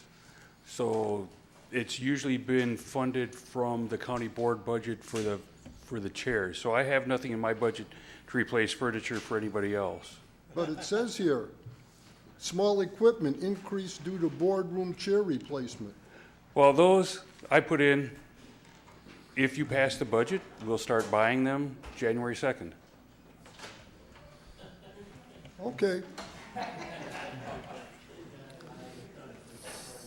Supervisor Gordon. Mr. Elder, I just had a question on the building rental line. Oh, on the building rental line, I was confused. Increase due to projected parking space rent. We pay parking? Right, we rent right now, No. we rent 40 parking spaces for employees and visitors at the Otter Street building. When we move more departments there, we'll get more parking spaces. So that's what it's going to be going up for. Okay, I guess, because I'm new, do we rent the building then? No, we own the building, we own Otter Street, but there's only about 129 parking spaces there, and we need probably about 200. And so we rent spaces from the city. These are rented in the lot. There's a lot near the post office and near the convention center lot, and that's where we're renting spaces. And that's part of our agreement with Oshkosh B'gosh as well, that the deal we got on the building included us providing them with a certain number of spaces for the people that are still in the portion of our building on State Street.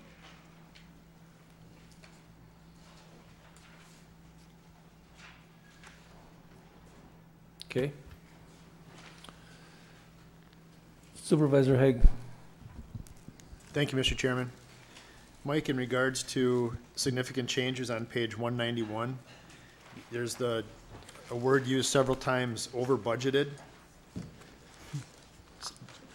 But I don't think that it means over budgeted in the sense that we're thinking. It seemed like overtime, for example, there was a lot of overtime in your department this year because of a couple illnesses or disabilities. So is that necessarily the proper word there?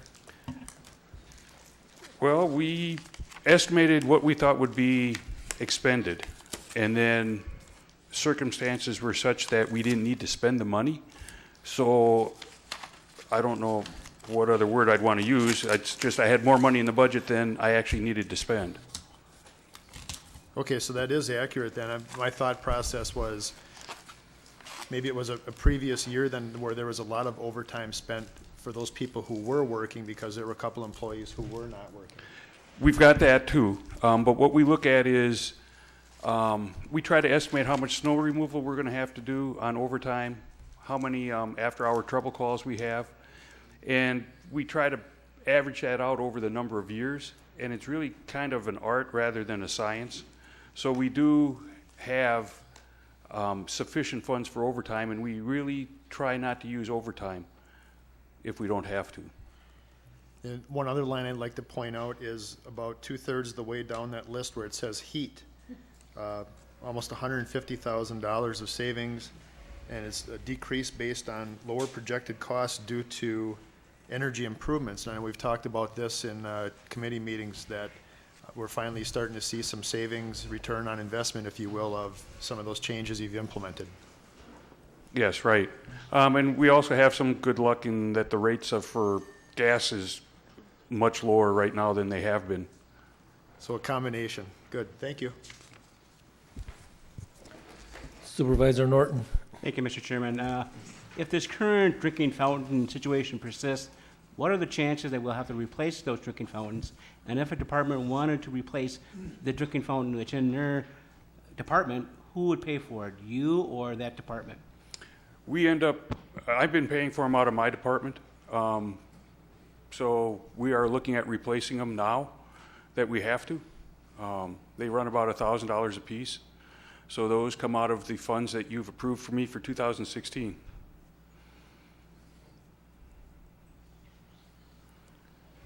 Okay. Supervisor Keller. Thank you, Mr. Chairman. I was going to mention the line regarding the energy savings under heat there, as Supervisor Haig already did. But maybe, Mike, maybe you'd like to tell us what the energy saving investments were, what you did. Well, the big one that we did was a number of years ago was with the absorption chiller and the cogeneration plant out by the jail. That's been probably the one that has saved us the most amount of money of using the waste heat from the generators. The way the air conditioning works, especially like in summer, you super cool the air so that you get the humidity out, and then you have to warm it back up so you don't freeze people. So we've been able to use basically waste heat that usually just went up the stacks and recondition the air. We've replaced some of the boilers in our buildings. One of the things that you haven't really seen is savings in water. In the courthouse, we've gone through and we've replaced steam traps, and we've cut our water usage for steam makeup water in this building by probably 50%. So we're going into LED lighting. So what's really hard to show is the savings is because sometimes people are using more equipment, which then causes us to use more, which you don't really see as us saving. It's just not gone up as much. But for the heat, that's pretty much was the absorption chillers what's helped us. So it's a lot of things that we don't normally see that you're doing behind the scenes. You know, you're not putting solar panels out. You're not changing all the lights out. You're doing stuff with your boilers and your... When things break, Yep. or when we have to repair something, we try to find the most energy efficient way of doing it. Thank you. Supervisor Knitsky. Thank you, Mr. Chairman. Mr. Eller, I believe you answered somewhat my overtime question for Mr. Keller. But in the meantime, on page 197, repairs, building repairs, you had a 10,000 estimate, that must be, or a budget request for 2016, and this year it's 35,000 plus. What formula do you use for that? Are you asking what's causing that to go up? Yeah, what do you have that you might have 35,000 in repairs? Well, all of our buildings are pretty much getting older. The newest building we've got is Parkview, which is, we opened that up in 2008. So they're all getting to be 8 years old, and we're starting to have building equipment reach the end of its lifetime. The courthouse has had some work that needed to be done. All the rest of the buildings have had some air handlers go bad, especially like out at Knapp Street. We had an air conditioning system that failed that ended up costing $15,000. So for that, I'd have to find my list right now and see what it is, what we're going to be doing. But it's just normal kind of maintenance, repairs of stuff as they get old. You kind of know your equipment and Right. guessing, all right. Thank you. Supervisor Ellis. Thank you, Chairman. Mike, on 2017 goals and objectives, say the window repairs and replacement. I happened to look at the windows out here to my left. I thought we were supposed to have those windows repaired a year or two ago. It's about a year ago, and we've been trying to work with the State Historic Society to get the process approved. To date, we've not been able to have them come by here and take a look at what we want to do. So until we can get their blessings, we're kind of slowed down. What we're looking at doing is trying a sample window in an area of the building to see how it works over the winter. Right now, they had found a product of like a thermal pane that would require some modifications to the window frames. Technology being what it is, they have now found window glass that is just as efficient or more energy efficient that will fit in the window frames the way they are. So, like I said, what we're trying to do is we're going to try and do a test window, and then we have to get the whole system blessed by the Historical Society. Thank you. Supervisor Warnke. Mike, at your last facilities meeting, you mentioned the fact that there's a problem in the courthouse and possibly other places about lead in the water. How is that going? It's a very long, drawn-out process. We've had, I believe, less than 10 out of, I don't know how many drinking fountains we've got that have a higher level of lead than it should be. We did a sample replacement of a drinking fountain in public health, and it took care of the lead problem. So what we'll be doing is, we just got the results back today on the test from the installation to make sure everything was what we expected it to be. One of the things that slows us down is it's at least a 3-week return on getting the water samples. So when we first noticed the problem, we shut down the drinking fountains that needed to be shut down. We started flushing them to see if flushing it would take care of it. That's what the CDC recommended that we do. We took another water samples. That takes another 3 weeks to do it. So what we've got is less than 10 drinking fountains that we need to replace. We'll be replacing them as soon as we can get a plan together on how we're going to get that done and funding for it.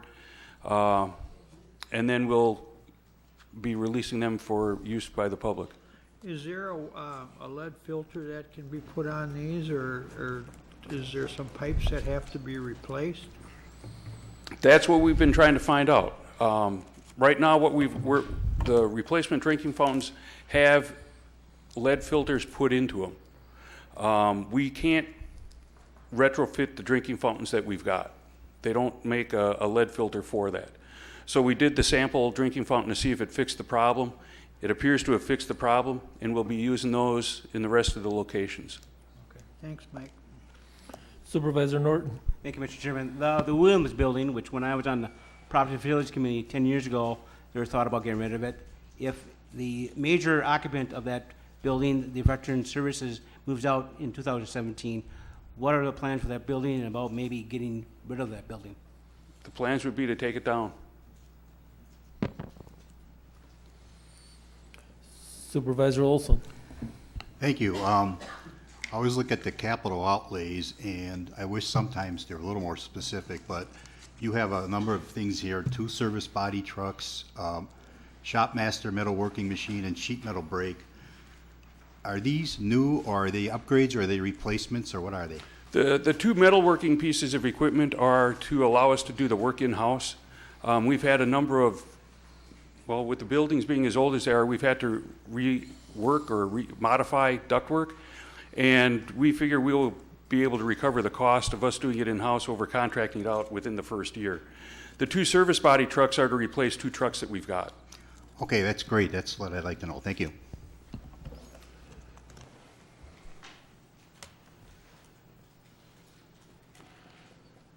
Okay. Page 125, Human Resources.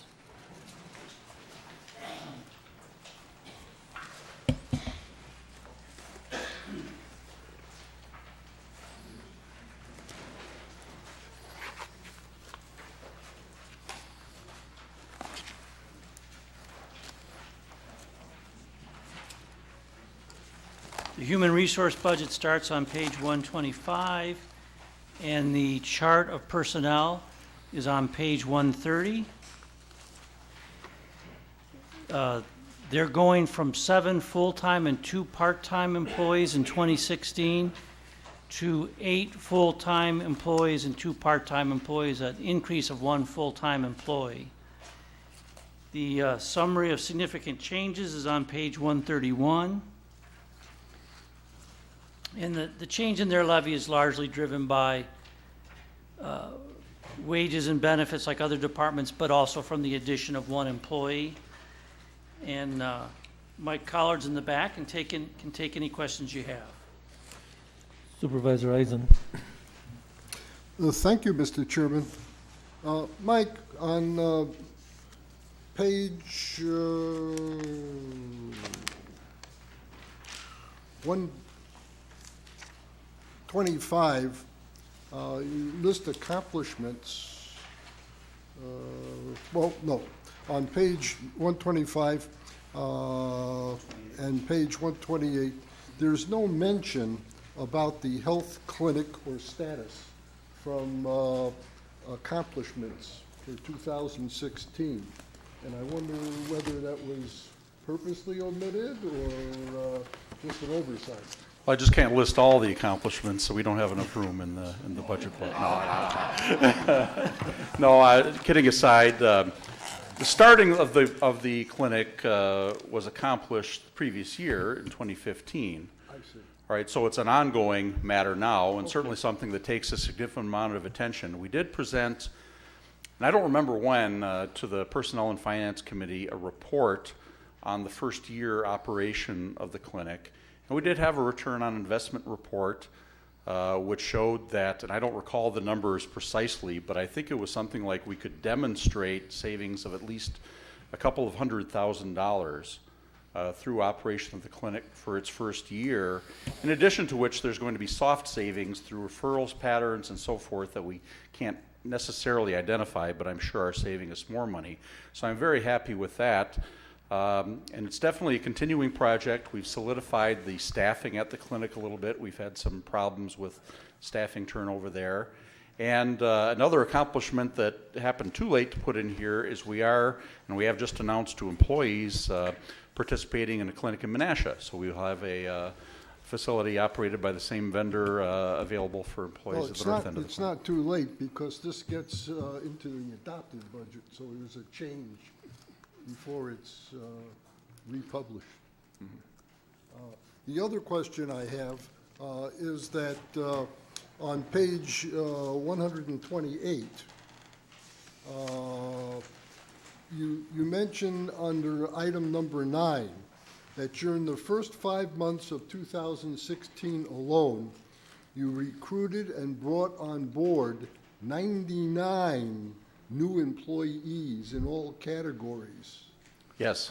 My question is, could you help us understand, I imagine if that was just the first 5 months, there must be many more than that by November 1st.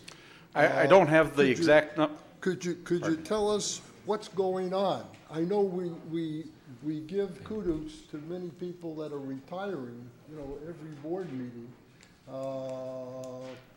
But that's a phenomenal number. That's a 10 to 20% turnover.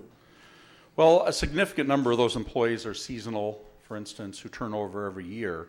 But it's still absolutely the case that we're experiencing a much more rapid turnover than we did only a few years ago. It's been accelerating, and each year, each 6-month period, however you slice it, I've looked at the numbers, and we're 25% up over just a year or two. Every year, it seems like. So we definitely are having more retirements. More of our long-term employees that we've been blessed with, are reaching that age, and for whatever reason, their life circumstances permit them to retire. More power to them. And the job market, generally, the labor market overall has changed. It's no longer the expectation for an employee coming in that they're going to work 30 years. We've had many of those. We can't expect that many of them in the future and ongoing to stay that length of time. It just doesn't happen in the job market anymore. It's also, just in the last year or two, become increasingly difficult to find well-qualified candidates. We have to work harder to do it. We've had more people come in to interviews and say no because they have other competing job offers that we really have to compete for. So we've definitely been working harder to try to keep our table of organization filled by actual employees doing the work, and it's become increasingly difficult. And that certainly is the primary reason, I would say, for my request for an additional position. You know, Peg Rao and Ron Montgomery in my office do the bulk of the recruiting, interviewing, reference checks, background checks, negotiating offers, and so forth. And they're just swamped. They can't keep up with it, and departments are suffering as a result. And we'd either have to defer a lot of the careful work we do in recruiting, you know, to departments, or add that staff. I see you're adding a generalist to your staff, so you're going to have a little bit of help. Mm-hmm. Yes, thank you.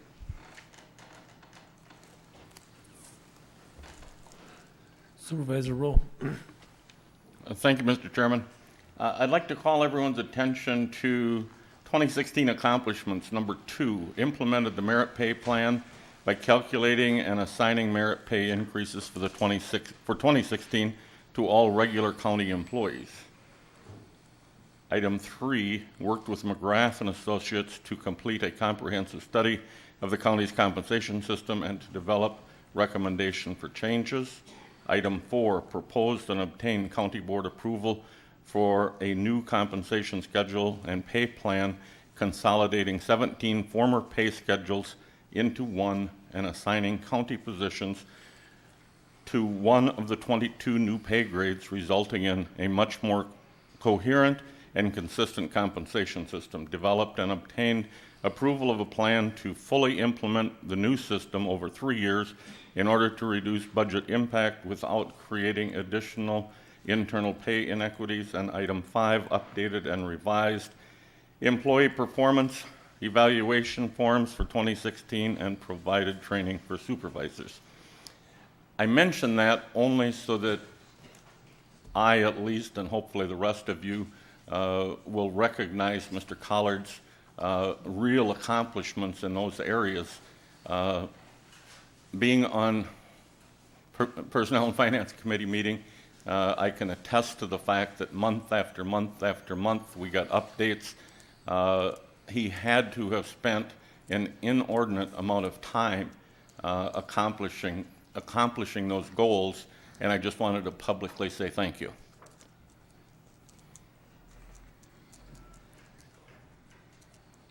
Thank you. You're welcome. Thank you very much for those comments. Mike, a few months ago, I attended a Parkview committee, and the director was giving a report about how there's a shortage of care workers.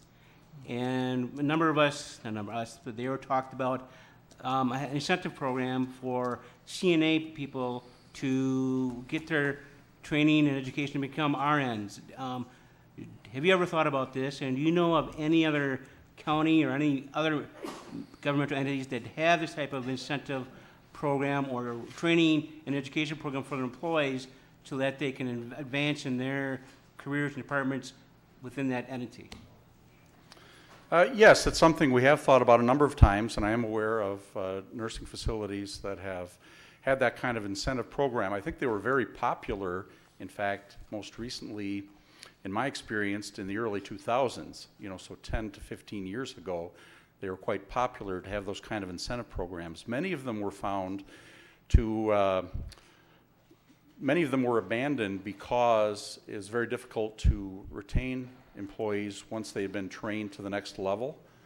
In other words, it's great if you can train someone and then keep them on at a higher level of nursing skill, as an LPN or an RN, or both of them, and certainly that happens.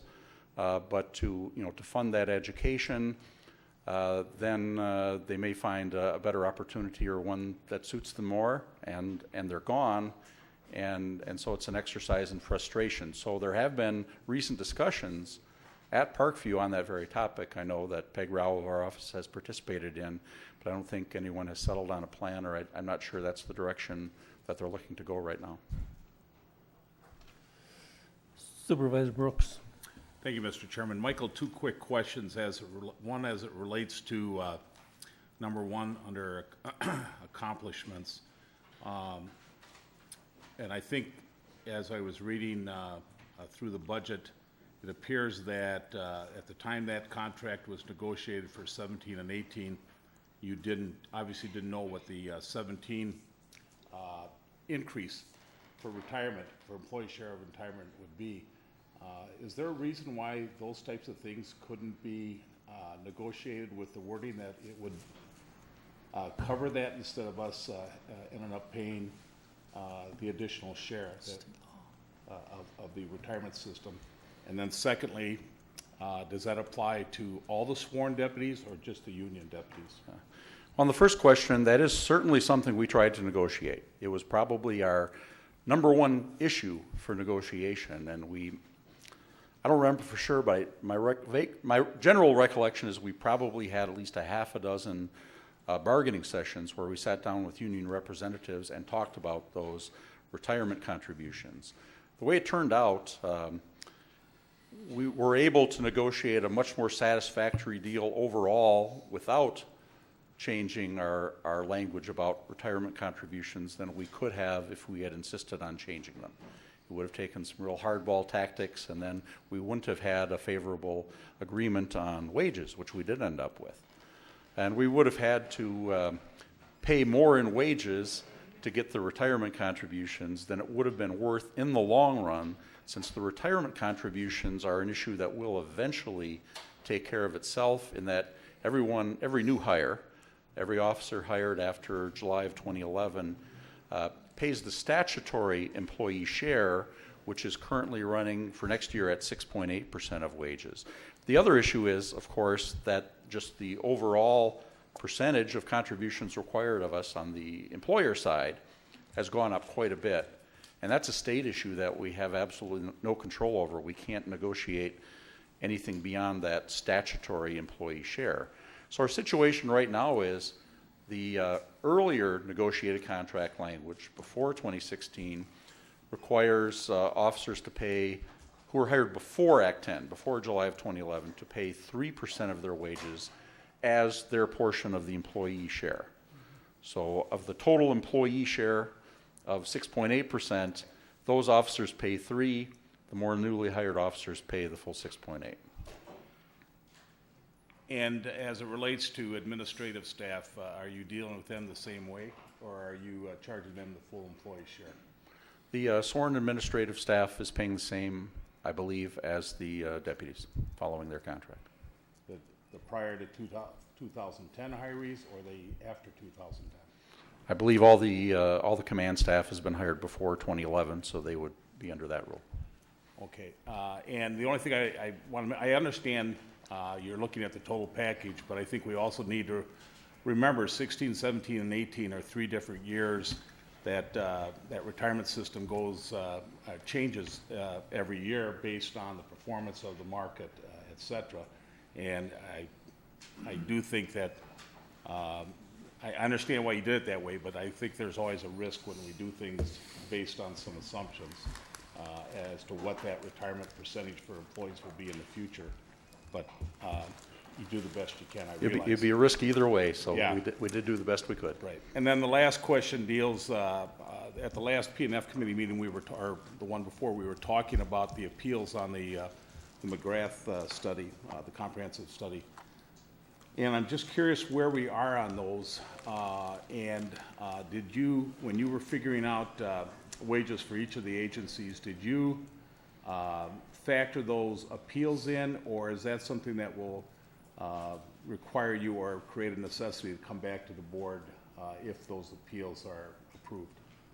Well, the appeals did not factor into the budget. They were very recently received. They're in your packets for the meeting on Thursday. Right. The consultant's decisions on the appeal. So I just got those, frankly, so we haven't had time to look at the fiscal impact if they're granted. And Overall, my sense is it's not going to be a very significant budget impact and probably something that departments can absorb without getting too far out of line on their budgets. Okay, and I apologize for not knowing that. I just got mine tonight. Oh, not at all. They were just delivered tonight, and they will be available and discussed Thursday morning. Okay, thank you. Page 507, County Board.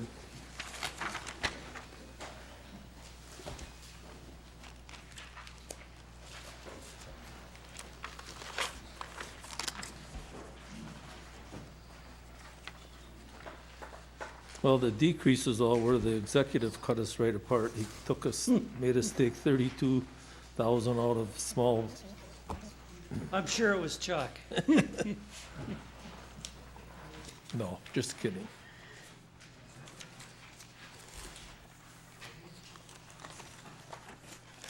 Page 507 is the beginning of the county board.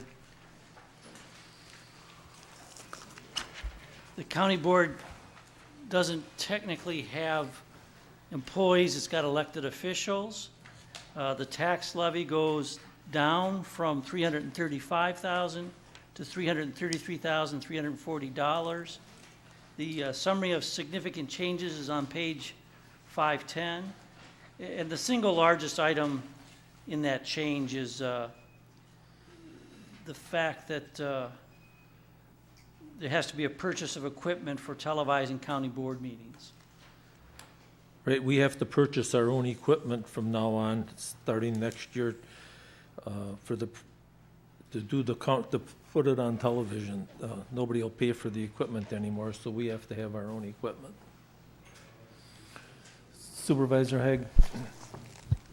Thank you, Mr. Chairman. Can you elaborate on what you just said again, please, sir, about the, are we renting equipment, or is whoever's televising now is bringing in their own equipment? The city provided us with the equipment to put the county board meetings on public access television, and they were paying for that at a time that the Time Warner contract provided them with a certain amount of money that was included in each Time Warner bill. And the period of that arrangement had expired, so the city's no longer receiving a fee from the cable company to fund cable access or the equipment. So the city was unwilling to bear the cost of replacing equipment for county meetings since they no longer were receiving a fee on the cable bill. But they had been willing to pay that in the past because they were receiving it on all the cable bills, and they were adequately funded. So we need to purchase our own equipment to do this to the tune of $44,000? Yes. Really? That seems like a pretty outrageous amount just to do that. I mean, that's, what are our requirements, or what do our board rules state as far as where we need to be broadcast, or? Mr. Bodnar, can you? The rules don't state anything. You passed a resolution, you passed a resolution years ago, I'm going to say approximately 20 years ago, to authorize this to be broadcast.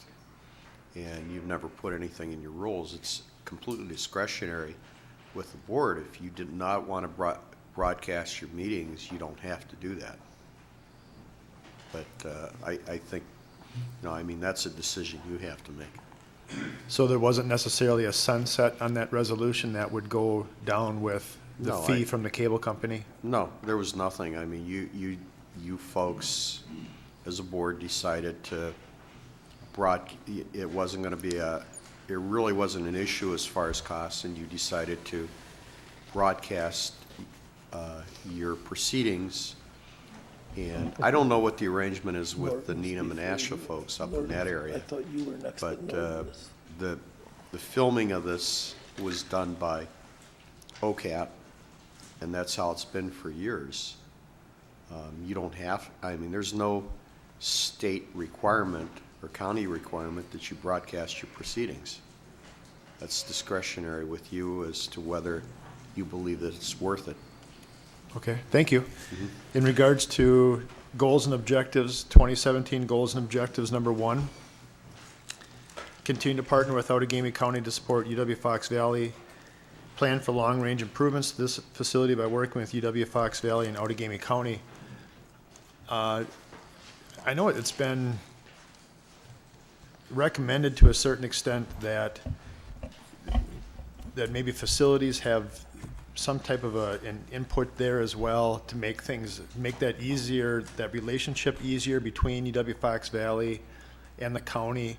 I know that there's been some talk about possibly having more meetings, maybe more Mike Elder meetings with the gentleman from UW Fox Valley and also the facilities department manager from Outagamie County. I just don't know how feasible that might end up being, but is it possible that we can do something as a county board to make that relationship easier? And of course I would leave it up to your nomination process and the other portion of that too, David, but it just seems like that relationship kind of gets lost in the shuffle, and it could be improved as far as a goal and objective for 2017. So thank you. Thank you.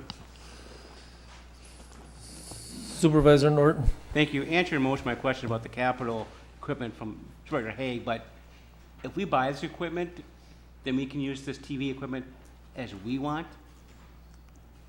Yes, but it's equipment that'll be mounted on the walls and in the ceiling. It's not necessarily portable equipment. I understand that. And the city's still providing an employee to help with the process. Would we ever think about maybe training someone to do it ourselves? I mean, being facetious, let's say we wanted a meeting on Sunday and the city didn't want to, for some reason the city didn't want to provide an employee, but we wanted to broadcast. Well, we still can use the equipment if we find someone who run the equipment, right? I would think so, yes. Supervisor Rule. Thank you, Mr. Chairman. I'm almost afraid to ask this question because it has to do with technology and I'll probably get lost real soon. But what equipment for $44,000? I think they're largely talking about replacing the cameras that are near the end of their life, but Chuck's got it in his list. Can you turn my mic on? Oh, okay. There are 4 Panasonic HD PTZ cameras at $8,500 each. That's $34,000 of the 44. I think those are those things up on the ceiling. There's a remote camera controller that's $2,000. A graphics generator that's $5,000. Preview monitor system $500. Supplies, cables, etc. $1,250. Installation $1,500. Total of $44,250. Thank you. My only other question is, now we currently see these proceedings about a third of the time. Will that increase?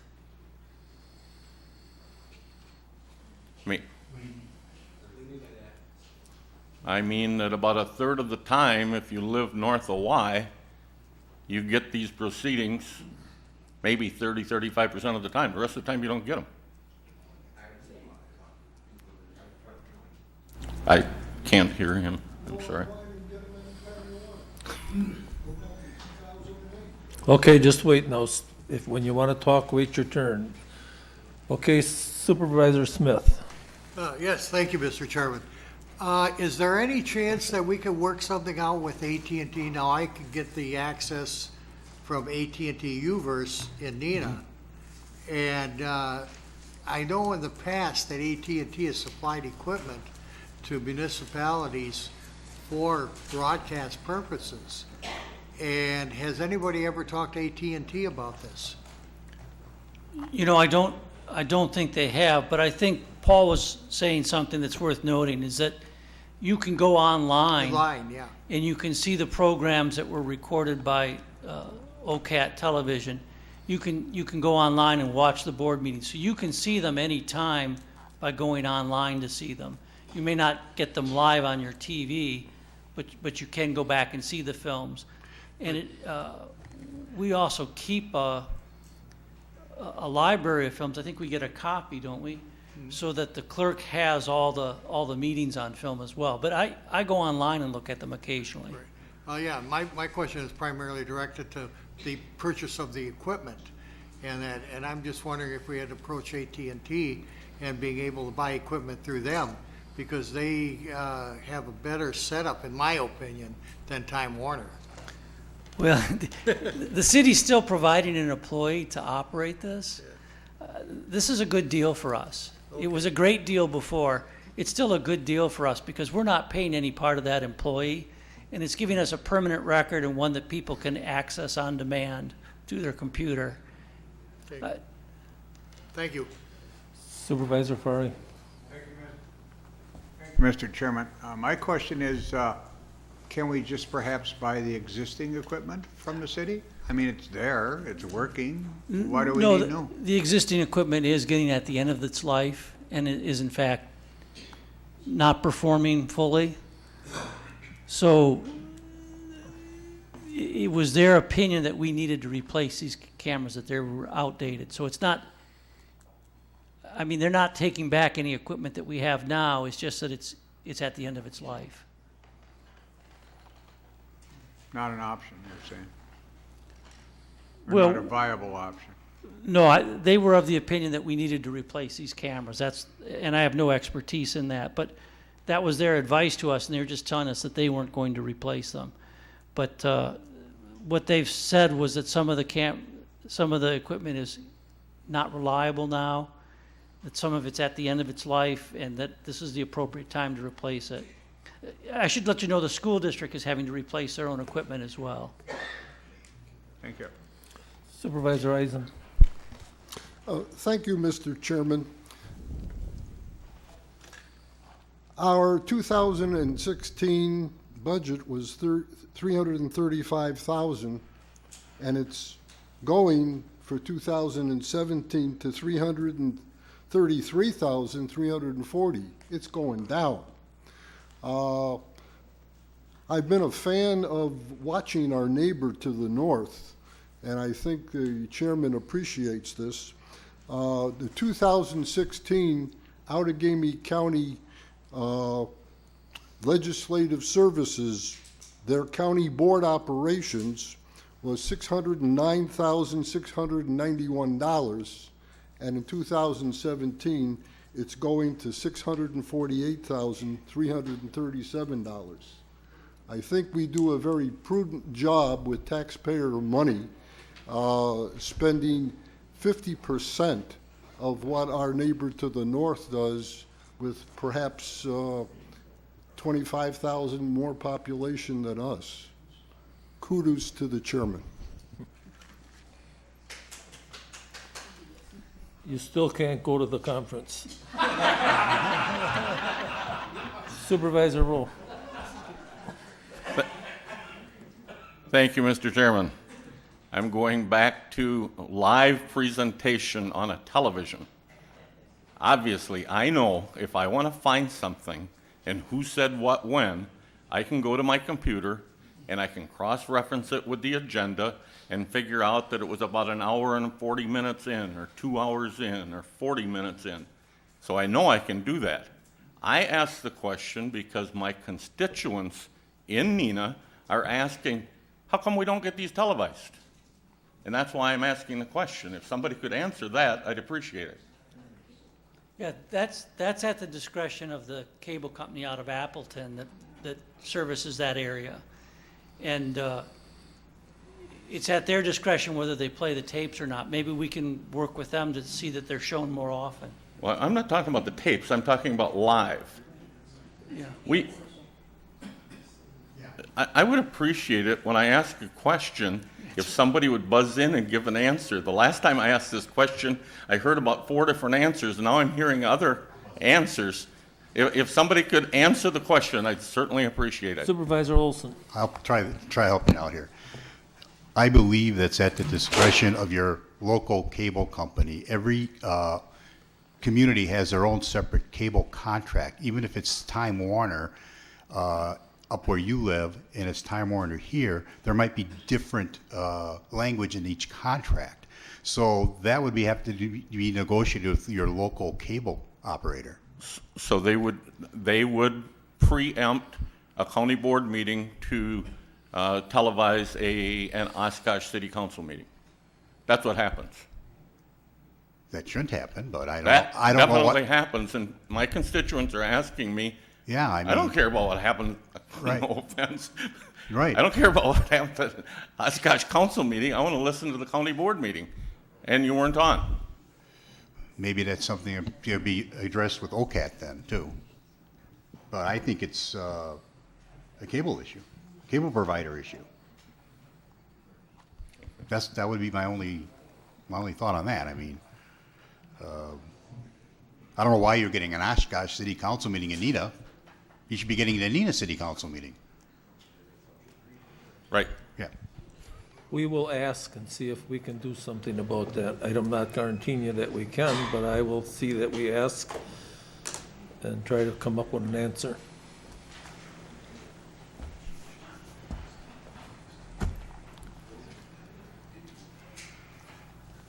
Okay, the next one, There's a bunch of other ones that the HR director is responsible for, workers' comp, general insurance, health insurance. Do you want well, I was just gonna go to you. to do those first or after, whatever? Yeah. I was gonna go to the finance, page 146. Yeah, and the finance director has several different budgets that are under his control. He also has general services on page 156, property and liability insurance on page 164, miscellaneous unclassified on page 518, debt service on page 527, and capital projects on page 550. But we'll start with the finance department on page 150.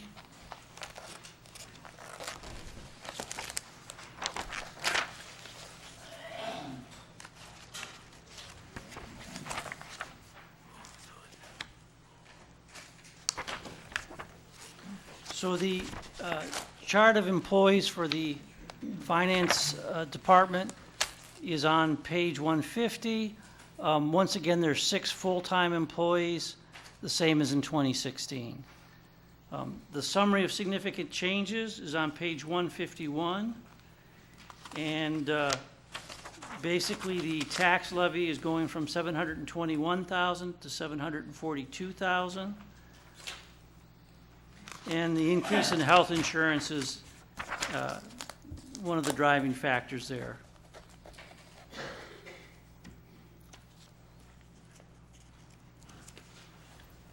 Chuck Ornstein's here if you have any questions.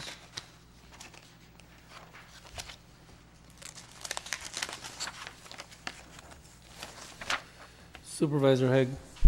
Thank you, Mr. Chairman.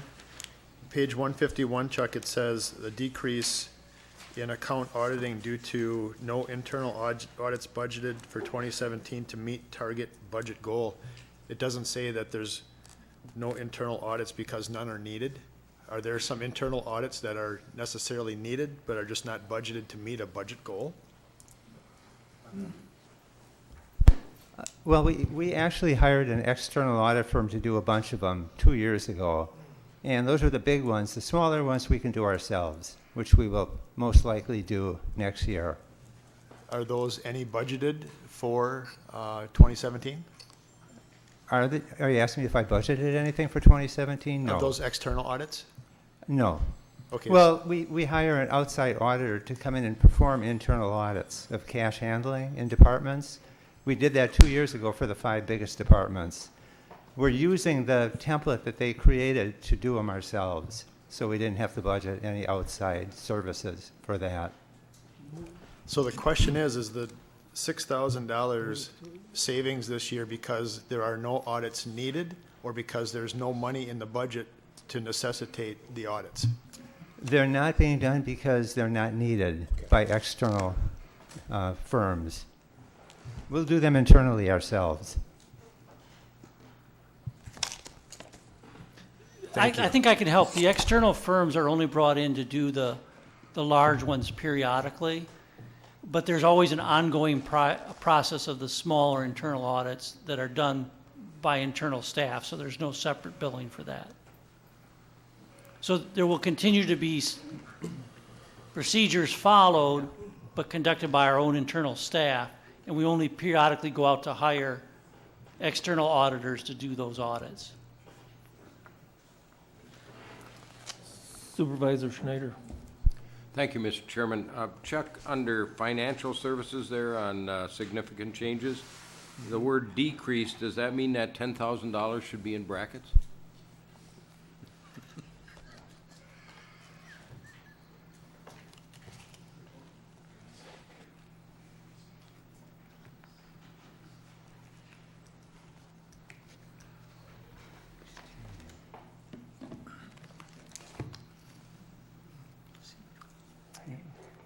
I'm gonna have to think about that one. Can I answer that tomorrow? Yes.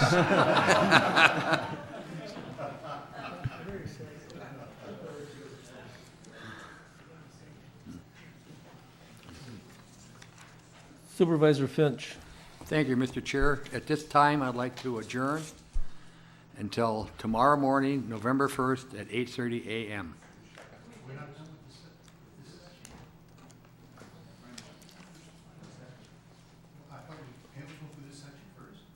Pardon?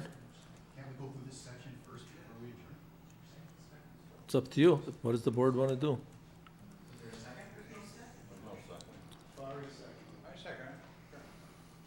It was moved and seconded.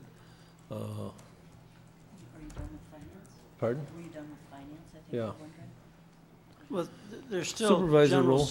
general services, property and liability. Thank you, insurance, Mr. and Chairman. I think we have a number of items in the budget that we can go through and get rid of yet tonight. Let's not drag this out and go into Thursday. You know, we've been here 2 hours and 15 minutes. It's not like it's a 10:30 meeting. I would suggest we keep going. Therefore, I suggest we vote no. All in favor signify by saying aye. Aye. Oppose? No. Okay, we will continue. General services. On page 156, general services starts. General services has one full-time employee, the same as last year. General services is the area that, for instance, prepares the budget books and provides other services back to other departments. So it's on page 158 is a chart of employees.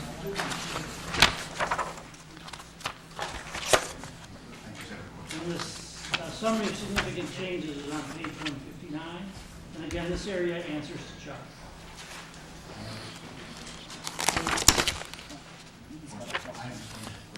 Supervisor Olson. Thank you. On other contracted services, increase based on higher cost to meter mail than just pre-sort. Are these contracted services done for all departments?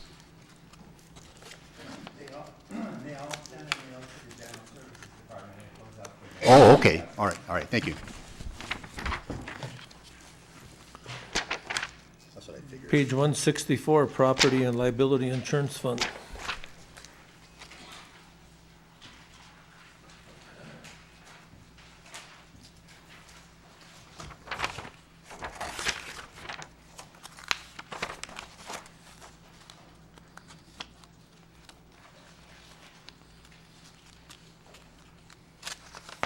This function is performed by a finance department employee as part of their job duties in finance. There's no separate employment.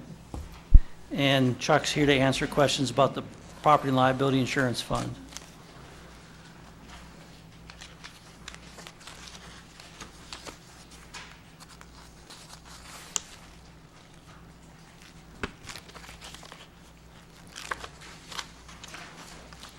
If there's no questions, the miscellaneous unclassified starts on page... Supervisor Rule. Thank you, Mr. Chairman. I see there it says insure buildings, contents, and so forth. Does this then cover items, property that doesn't belong to the county in a county building? Is that covered by our insurance? No, it's not. That's Probably not good. Thank you.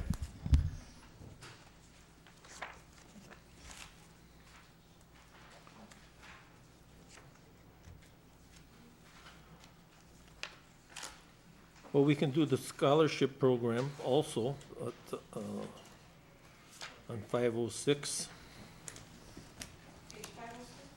Yeah. That's associated with the county board.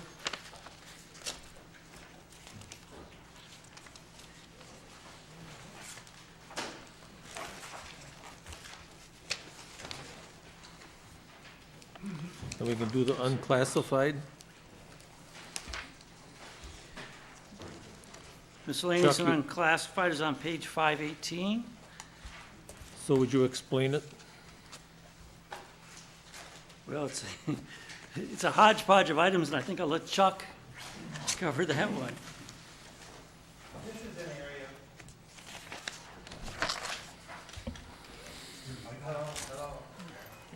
Chuck the earth, Chuck the earth. This area of the budget is basically where we put things that really aren't applicable to any specific department, and they really don't fit anywhere else. For instance, interest income, it really doesn't really apply to any specific department. We get general shared revenue. Again, it's money that we can use for anything that we see fit. So the items that really don't belong to any specific department run through this area. We have a bunch of operating grants on one of the pages in there. You can take a look at that. 525, thank you. Supervisor Haig. Thank you, Mr. Chairman. I've already got a note to ask you this question, so I might as well just ask right now. What amount of reserve contingency line item 59502 on page 524 has been spent, likely to be spent this year? What page was that?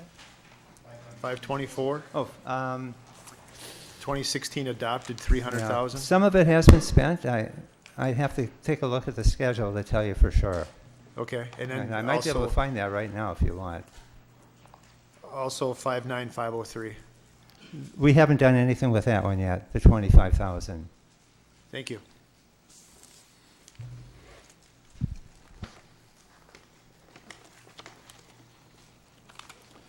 Supervisor Singstock. Thank you, Mr. Chairman. I'm referring to page 525. I'm referring to page 525. Under the grants where it says Lake Coordinator position, $20,000. If my memory serves me correctly, that was deleted or failed to pass this board a year or two ago. That's correct. Yeah, that is correct, that a year ago, we tried to participate with, or I proposed that we participate with Calumet County and Fond du Lac County in hiring a lake coordinator for the rewriting of the lake plan, and also to coordinate grant application efforts.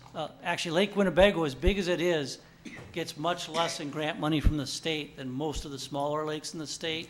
And it's because you have to have all the parties apply, and no one municipality or county feels responsible for the lake. So it's actually received a lot less in state money than many very small lakes around the state have received.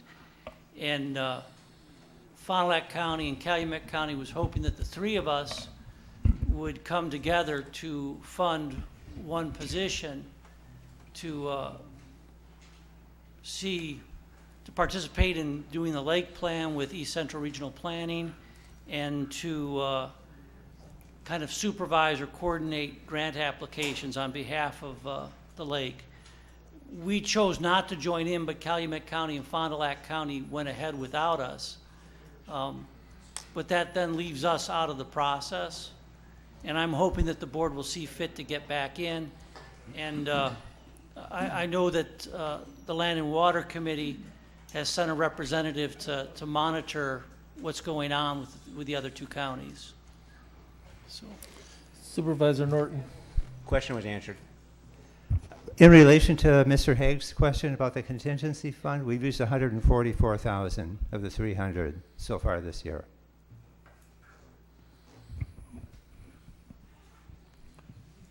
Supervisor Farley. Thank you, Mr. Chairman. A little follow-up, and Mark, I'm going to have to be a little direct with my question. Sure. So let me be right up front with you.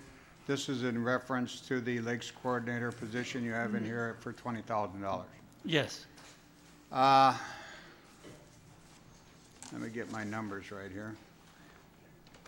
In December of 2016, this board passed a resolution number 260 to request that East Central take the lead on this lake management coordinator position.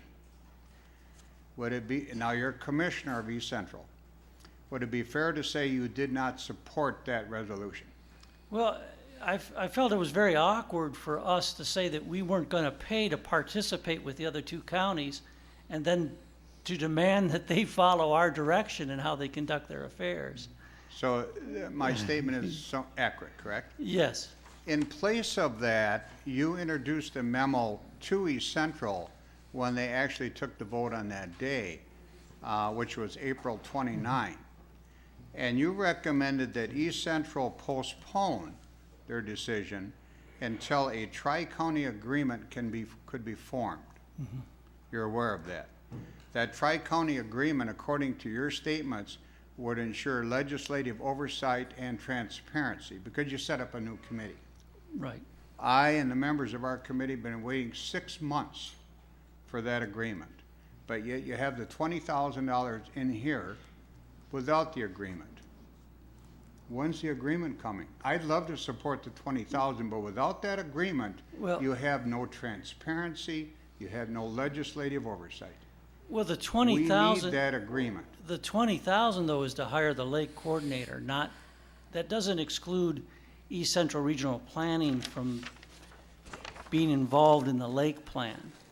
This is not about exclusion. It's about transparency and legislative oversight, because the tri-county agreement would form a new committee to oversee the expenditures of this county. But you see, the problem you have is we're saying that we're not willing to pay, we're not willing to participate, but we're trying to take control of the process. You I think if we suggested process. participate, I know, I was trying to put it back together. Yes. But I think if we participate in sharing the cost of the one employee, that would further the process of getting the three-county agreement and then moving forward in getting the lake plan prepared, which I guess it's been decades since one's been done. There has been one done in the past. 1989 was the last one, yeah. So I think that all comes in order, but I agree with you. My fear is that if we approve this, Yeah. there will never be a tri-county agreement. No, I think there will be. Well, it's been 6 months. I believe you're optimistic, and I don't want to be pessimistic, but I'm getting short on patience here. 6 months. Sure. To simply write out a contractual agreement between the counties is more than sufficient time. Well, I guess what I'm trying to point out is the other counties I know where feel, they are. they feel a little urge to cooperate with us when we say that we're not going to participate in the costs. We'll be happy to do it. And in fact, I'll make this statement to my fellow board members. We get that agreement signed, I'll be the first one to bring in the 20 grand. First one. And in fact, I might even bring in the 15 we didn't do last year. But let's get that agreement done. Let's ensure transparency in the process. That is the key. Well, You said that yourself. Yeah, I will pass that on to the other county board members. And I've always been kind of on thin ice on this, trying to make demands on the group while we didn't pay to participate. But I will see if we can't get a three-county agreement first before there's a move in the process for us to help share the cost of the employee. Would very much appreciate it. In fact, with your leverage and your position as county exec, would you please call Mr. Beekle tomorrow morning at 8 o'clock and tell him this issue is on the table? Chuck Farley still got the same concerns, I would like that agreement, or at least a promise in writing that the agreement will be forthcoming. Okay, Can you give me that much? I will get that done before the end of the budget process. I won't be able to do that tomorrow morning. And in fact, Chuck may be conducting the very first half hour of this meeting tomorrow, because I have something that's going to keep me away from the boardroom until perhaps as late as 9. But before the budget process is over, I will have talked to Alan Beekle. I don't know when we expect to start accepting resolutions for amendments. Usually that's done Wednesday morning. If we do it sooner than that, that would be the time frame. Please do that. Okay. I really ask you to do that. Thank you. Could I answer the question about the $10,000 in finance? If you go back to that table on page 151, that table is actually broken down into changes in revenues and changes in expenses. It's on page 151. And that financial services is actually a revenue that's decreasing, not an expense.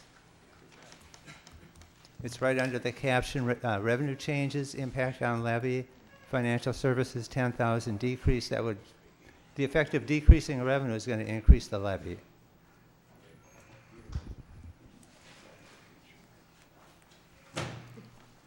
What's another one you'd want to go to next? How about workers' comp? Okay. What page? Do you have the page? That's in the HR budget, so it followed that. Dave, you directed us to the HR budget. What page was that? It'll be right after that. Workers' comp 125. is 136.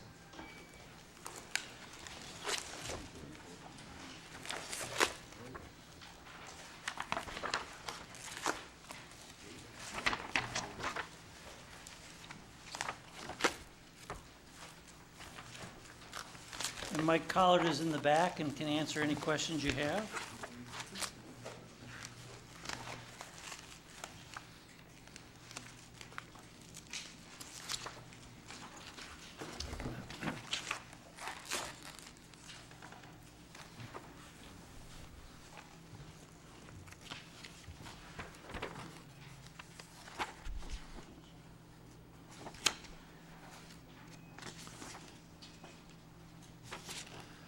Self-funded dental insurance, 142.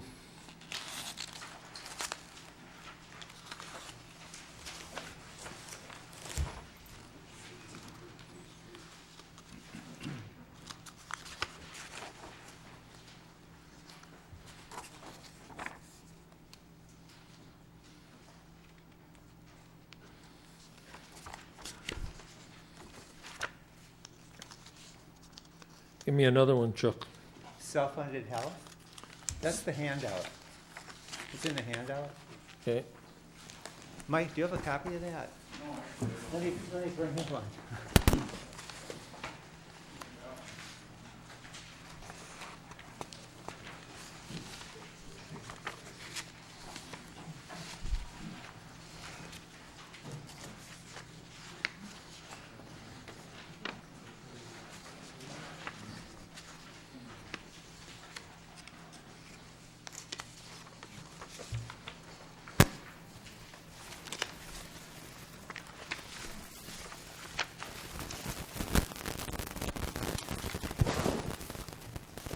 This is largely what we talked about at the beginning of the meeting, that we would go back to a self-funded plan, and that we would also be changing the deductibles.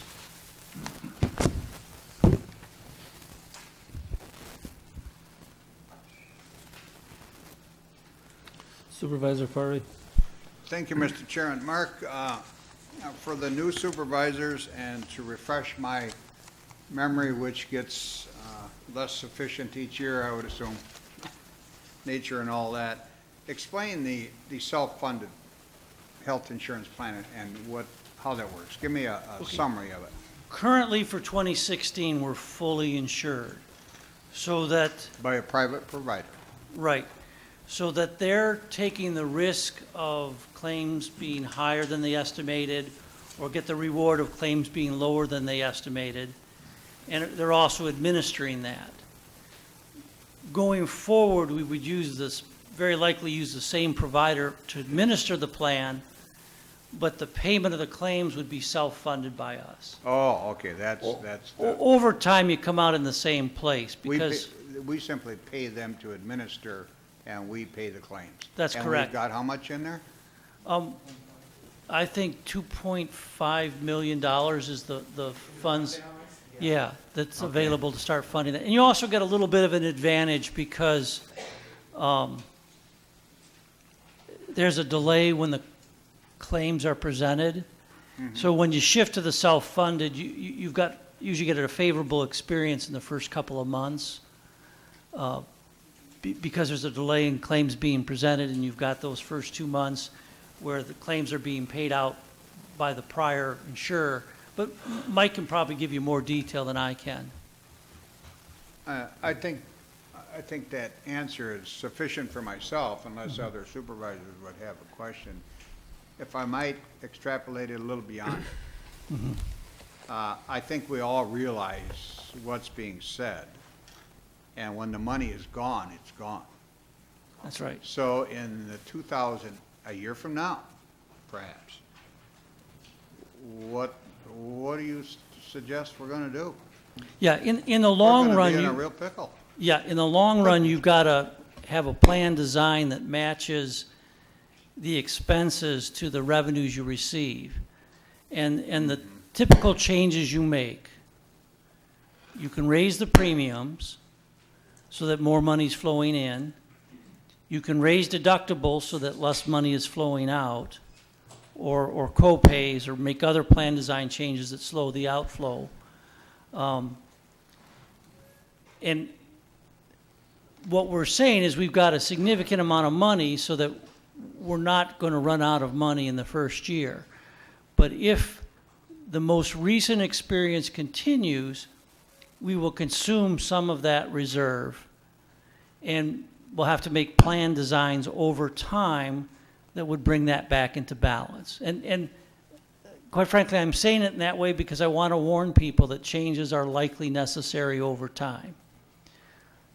Are we bringing in, and I realize your ability and your degrees and your background, but are we bringing in experts, as Mr. Eisen was referring to help us analyze all that? We actually hire a firm that's an insurance consultant.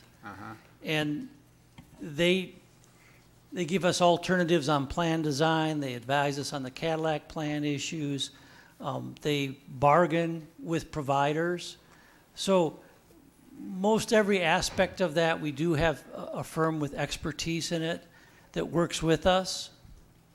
But by going back to self-insured and using that reserve that we held on to from the last time we were self-insured, it gives us more time to make that transition. So this year we're suggesting that we're going to make a change, increase the deductibles. But we probably will make more changes over time, and we just don't have to make them all at once because we have that reserve we can rely on. Thank you. That helps me understand it better, and hopefully those who weren't understanding it also. Thank you. Supervisor Bender. Couple questions. What will the premiums be for a single, a double, and a family for 2017? You know, I don't know them off the top of my head, but I know Mike probably has a chart back there. I've got a chart somewhere, if you just give me a minute to find the right piece of paper. And the other question I got is, the sheriff's contract goes through 2018. You said you wanted transparency on insurance. So how are we going to change it in 2018 if we can't change it in 2017? Well, I don't know how much I should say because there's a bargaining process, but as we get further along in that contract, it makes sense that you probably make the change before you have to renegotiate the next sheriff's contract, because if the other employees have already gotten changes in their contracts with regard to, let's say, the share of the insurance they're paying, then you could probably get that through bargaining with the sheriff's department. And they've always cooperated with us in that type of item. But I wouldn't want to make a change in the share borne by employees at this time, because it wouldn't hit all employees, they would be excluded for the length of the contract, and they just reached a 3-year contract with us. Unfortunately, shortly before we knew that this was going to happen with our insurance rates if we stayed with an insured plan. Supervisor Knitsky. Thank you, Mr. Chairman. Is this optional, this dental program? The insurance program? Yeah, employees have the, are they in? Yeah, and we may have a very few employees that have a spouse that works for a large union employer that might choose their insurance instead of ours. But generally, we're picking up all of our employees and most of their spouses and families because our insurance is good. Thank you. Supervisor Eisen. Thank you, Mr. Chairman. I seem to have a recollection somewhere along the line that there is an advantage to having a self-insured plan vis-a-vis the Affordable Care Act, that some elements of the act are deferred with their effect upon those groups. And I wonder whether the Human Resources Director or the executive or the Finance Director could put their finger on that discussion. It would be something that if we had the consultant here, we would be able to fine-tune that. Or if we had notice of this information, a prudent supervisor could scratch for those answers. I think Mike's nodding that he can address your question. Yes, I'd be glad to. There are some advantages to be self-funded under the Affordable Care Act. There are essentially tax advantages or fee advantages. There are 2 categories of fees that do not have to be paid by a self-insured plan that do have to be paid by a fully insured plan. However, because our current insurance is through the Group Health Trust, it's not actually an insurance company, it's a cooperative. So the larger of those fees we're already avoiding by having our insurance through the Counties Association Group Health Trust. There is a smaller fee called the PCORI fee, which we do still have to pay as part of the cooperative, which we will not have to pay as a purely self-funded plan, but that's a relatively small amount, a couple $1,000s. And I was planning, by the way, to have the consultant make a presentation probably in November, which I have checked on my phone on prior county board agendas is when we did do that presentation each of the last 2 years. Prior to 2013, it was done earlier because the plan year started October 1st, so the presentation Well, give them was done short before that. notice and tell them to come tomorrow. We'll be here. I can bring any information you want about it Thank tomorrow. you. I wasn't able to find the premium cost with me, but I can certainly get you those numbers tomorrow as well. Sure. This is probably directed to Mike. I'm looking at the self-funded health insurance, 4th paragraph. The county has purchased stop-loss insurance which takes over medical expenses for an individual exceed $250,000 in a plan year. Could this be considered catastrophic coverage? No, this is what's called reinsurance. In other words, if we're self-funded, we're paying the claim, and if it's a catastrophic claim, we have to pay it. But we don't want to run the risk of having a $5 million claim. Right. So we kind of reinsure only the very large claims that would be over $250,000. So the plan pays up to $250,000 in a year. Really, the plan pays the full amount, but then gets reimbursed for the amount over $250,000. So yes, that's the effect of it. Okay, thank you. Yeah. Supervisor Haig. Thank you, Mr. Chairman. In regards to the self-funded health insurance and comment that you had made, Mr. Harris, is in the long run, you want to make a plan that matches. Yeah, the inflows and the outflows, yeah. Why is that just important in the long run and not from the beginning? And obviously, and I don't know where this necessarily came from. I think the only fund balance in healthcare was maybe last year or 2 years ago. I want to say there was something like 1.9 million that was left over from a year that we thought we were going to be paying a higher premium in that, and it really came in much lower than we thought it was. No, we were actually self-insured at one time in the past. And when we were looking at new providers and bargaining over price, we received an offer that didn't give us a break for being self-insured. So the money that was in the pool at that time has largely been retained and is still available for us to put back in. We really just held that out in the budget so that we would have the option of going self-insured again if we needed to. So that just sat in a separate account somewhere, or was it in the general fund and now you're just pulling that? There was a separate fund for self-insurance. Separate fund. And that money just sat in that fund after we stopped using it.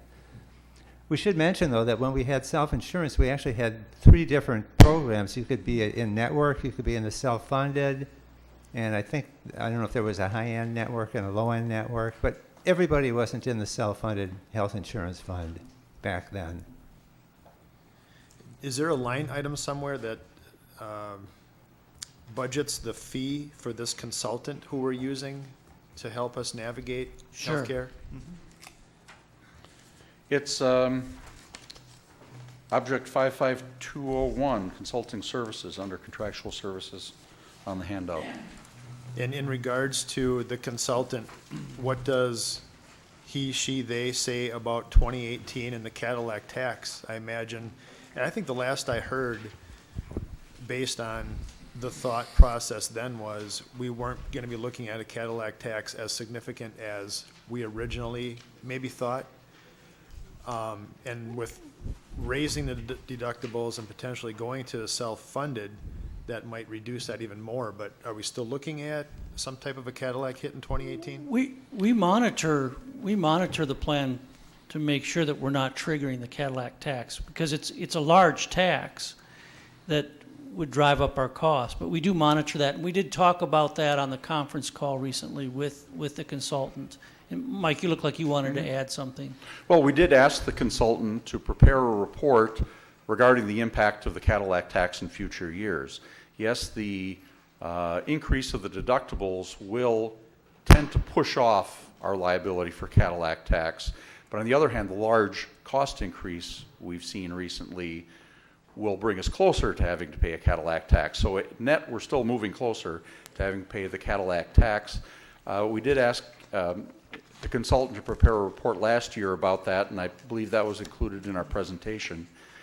My recollection is, we were still looking at, maybe 2019 potentially being liable for Cadillac tax, but we need him to run those numbers to see how recent developments have changed that calculation.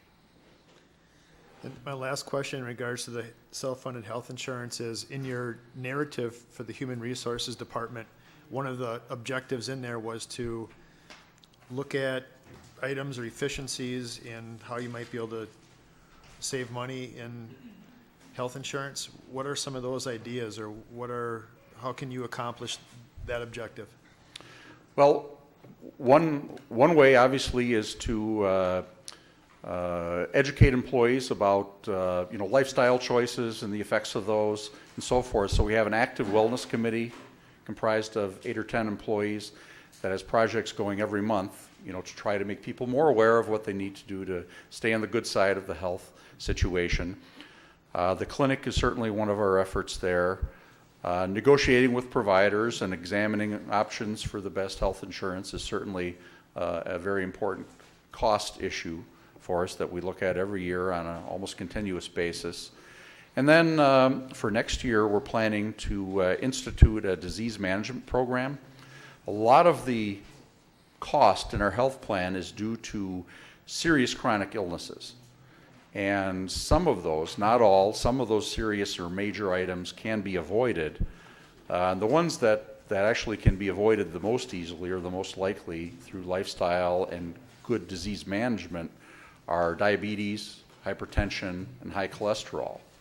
And so we've already identified people with those high risks at least, through our health risk assessment program, which we do every year and incentivize employees to participate in. And we're going to go the next step next year by starting a disease management program. So for instance, if you've been diagnosed with diabetes or hypertension, a lot of the problem is people get a diagnosis and they get a treatment plan and then they fall off it and stop going to the doctor, or stop taking the medications they need to take. Then it gets worse, and then all of a sudden they need a $100,000 operation. You know, that happens fairly regularly. It happens every year. So what we're going to do is, if you have one of those conditions and you agree to come into the clinic once every 3 months, 4 times a year, and meet with a coach, look over your treatment plan, make sure you're following best practices, make sure you're complying with your treatment plan, make sure you're taking medications, then we waive the deductibles and copays for the medications having to do with that condition. So we're trying to work out some of those details right now on how we can do that, and there are limits under the Affordable Care Act over how much of deductibles we can waive. We have a few issues yet, but we hope to be able to announce that soon and put into effect in March. Thank you. Supervisor Eisen. Thank you, Mr. Chairman.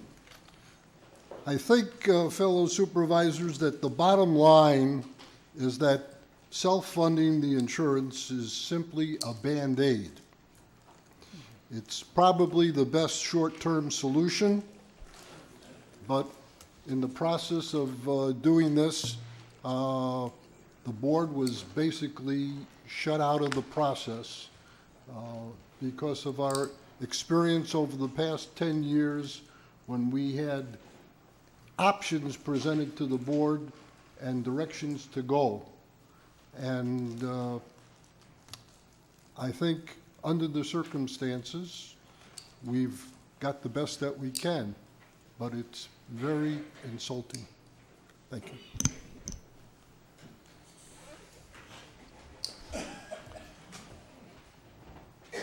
Okay, Chuck, what's your next one? Debt service, 527.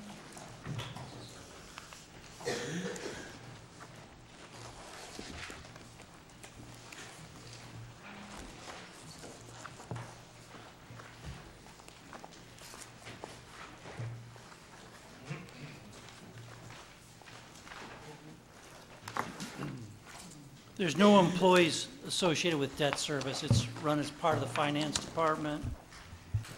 And you can see the schedules that list the outstanding notes.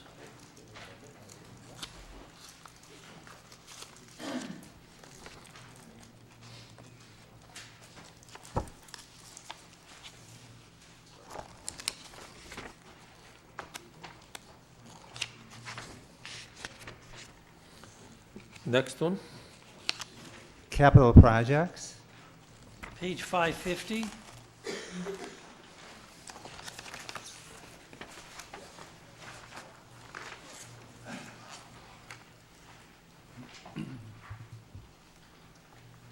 the schedule on page 551 in the first column shows the projects that are currently open and approved and active. And then it shows the projects that are being bonded for this year, which you'll be voting on at the meeting on the 15th. Those bonds will be sold that morning. And beyond that, it shows possible projects that may be undertaken in 2017 if they come forward. Supervisor Gabbard. I had a question back on debt service. Human Services Crisis Service Center and Human Service Community-Based Residential Facility, What page is that on? 527, paragraph 2. I guess I saw this and I just thought I'd bring it up. Yeah, again, those are all projects that could come forward next year. They're not approved at this point. Okay. That paragraph is just kind of outlining what might happen next year. Okay, thank you.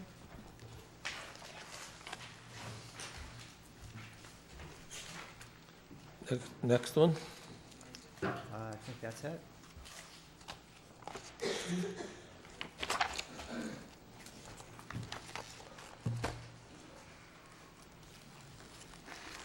Supervisor Fari. Thank you, Mr. Chairman. Going back to the debt service, Mr. Harris, would you explain, we actually have two levies, a levy for debt, a levy for operational. Now, is there a levy limit on debt service levy? We can raise that, correct? Because of the change in the law?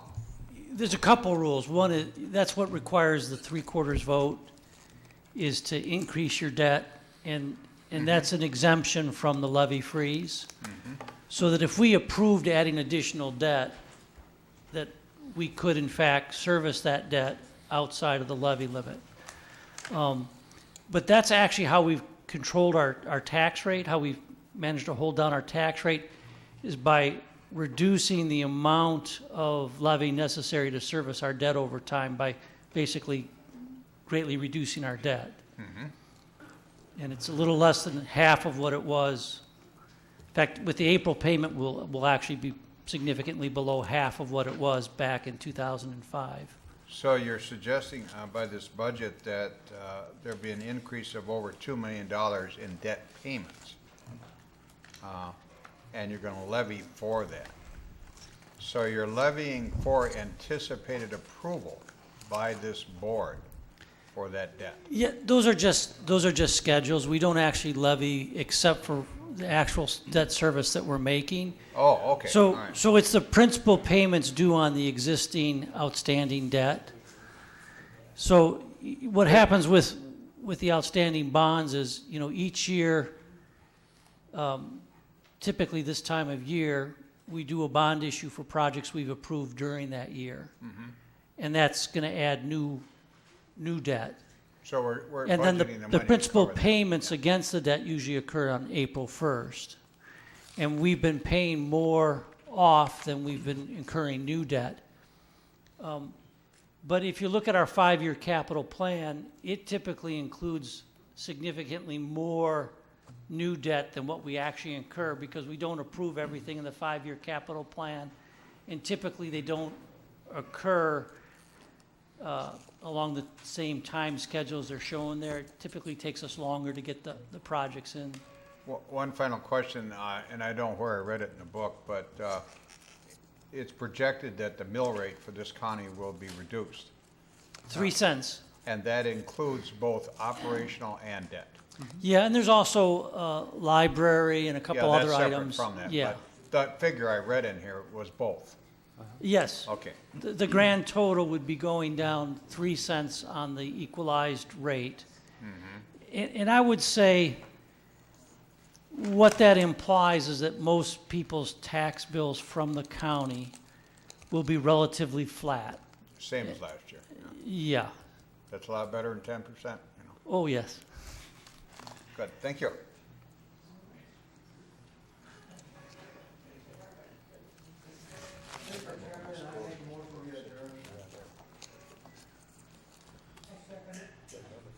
Then move and second that we adjourn till 8:30 tomorrow morning. All in favor signify by saying aye. Aye. Opposed? Carried. We are adjourned.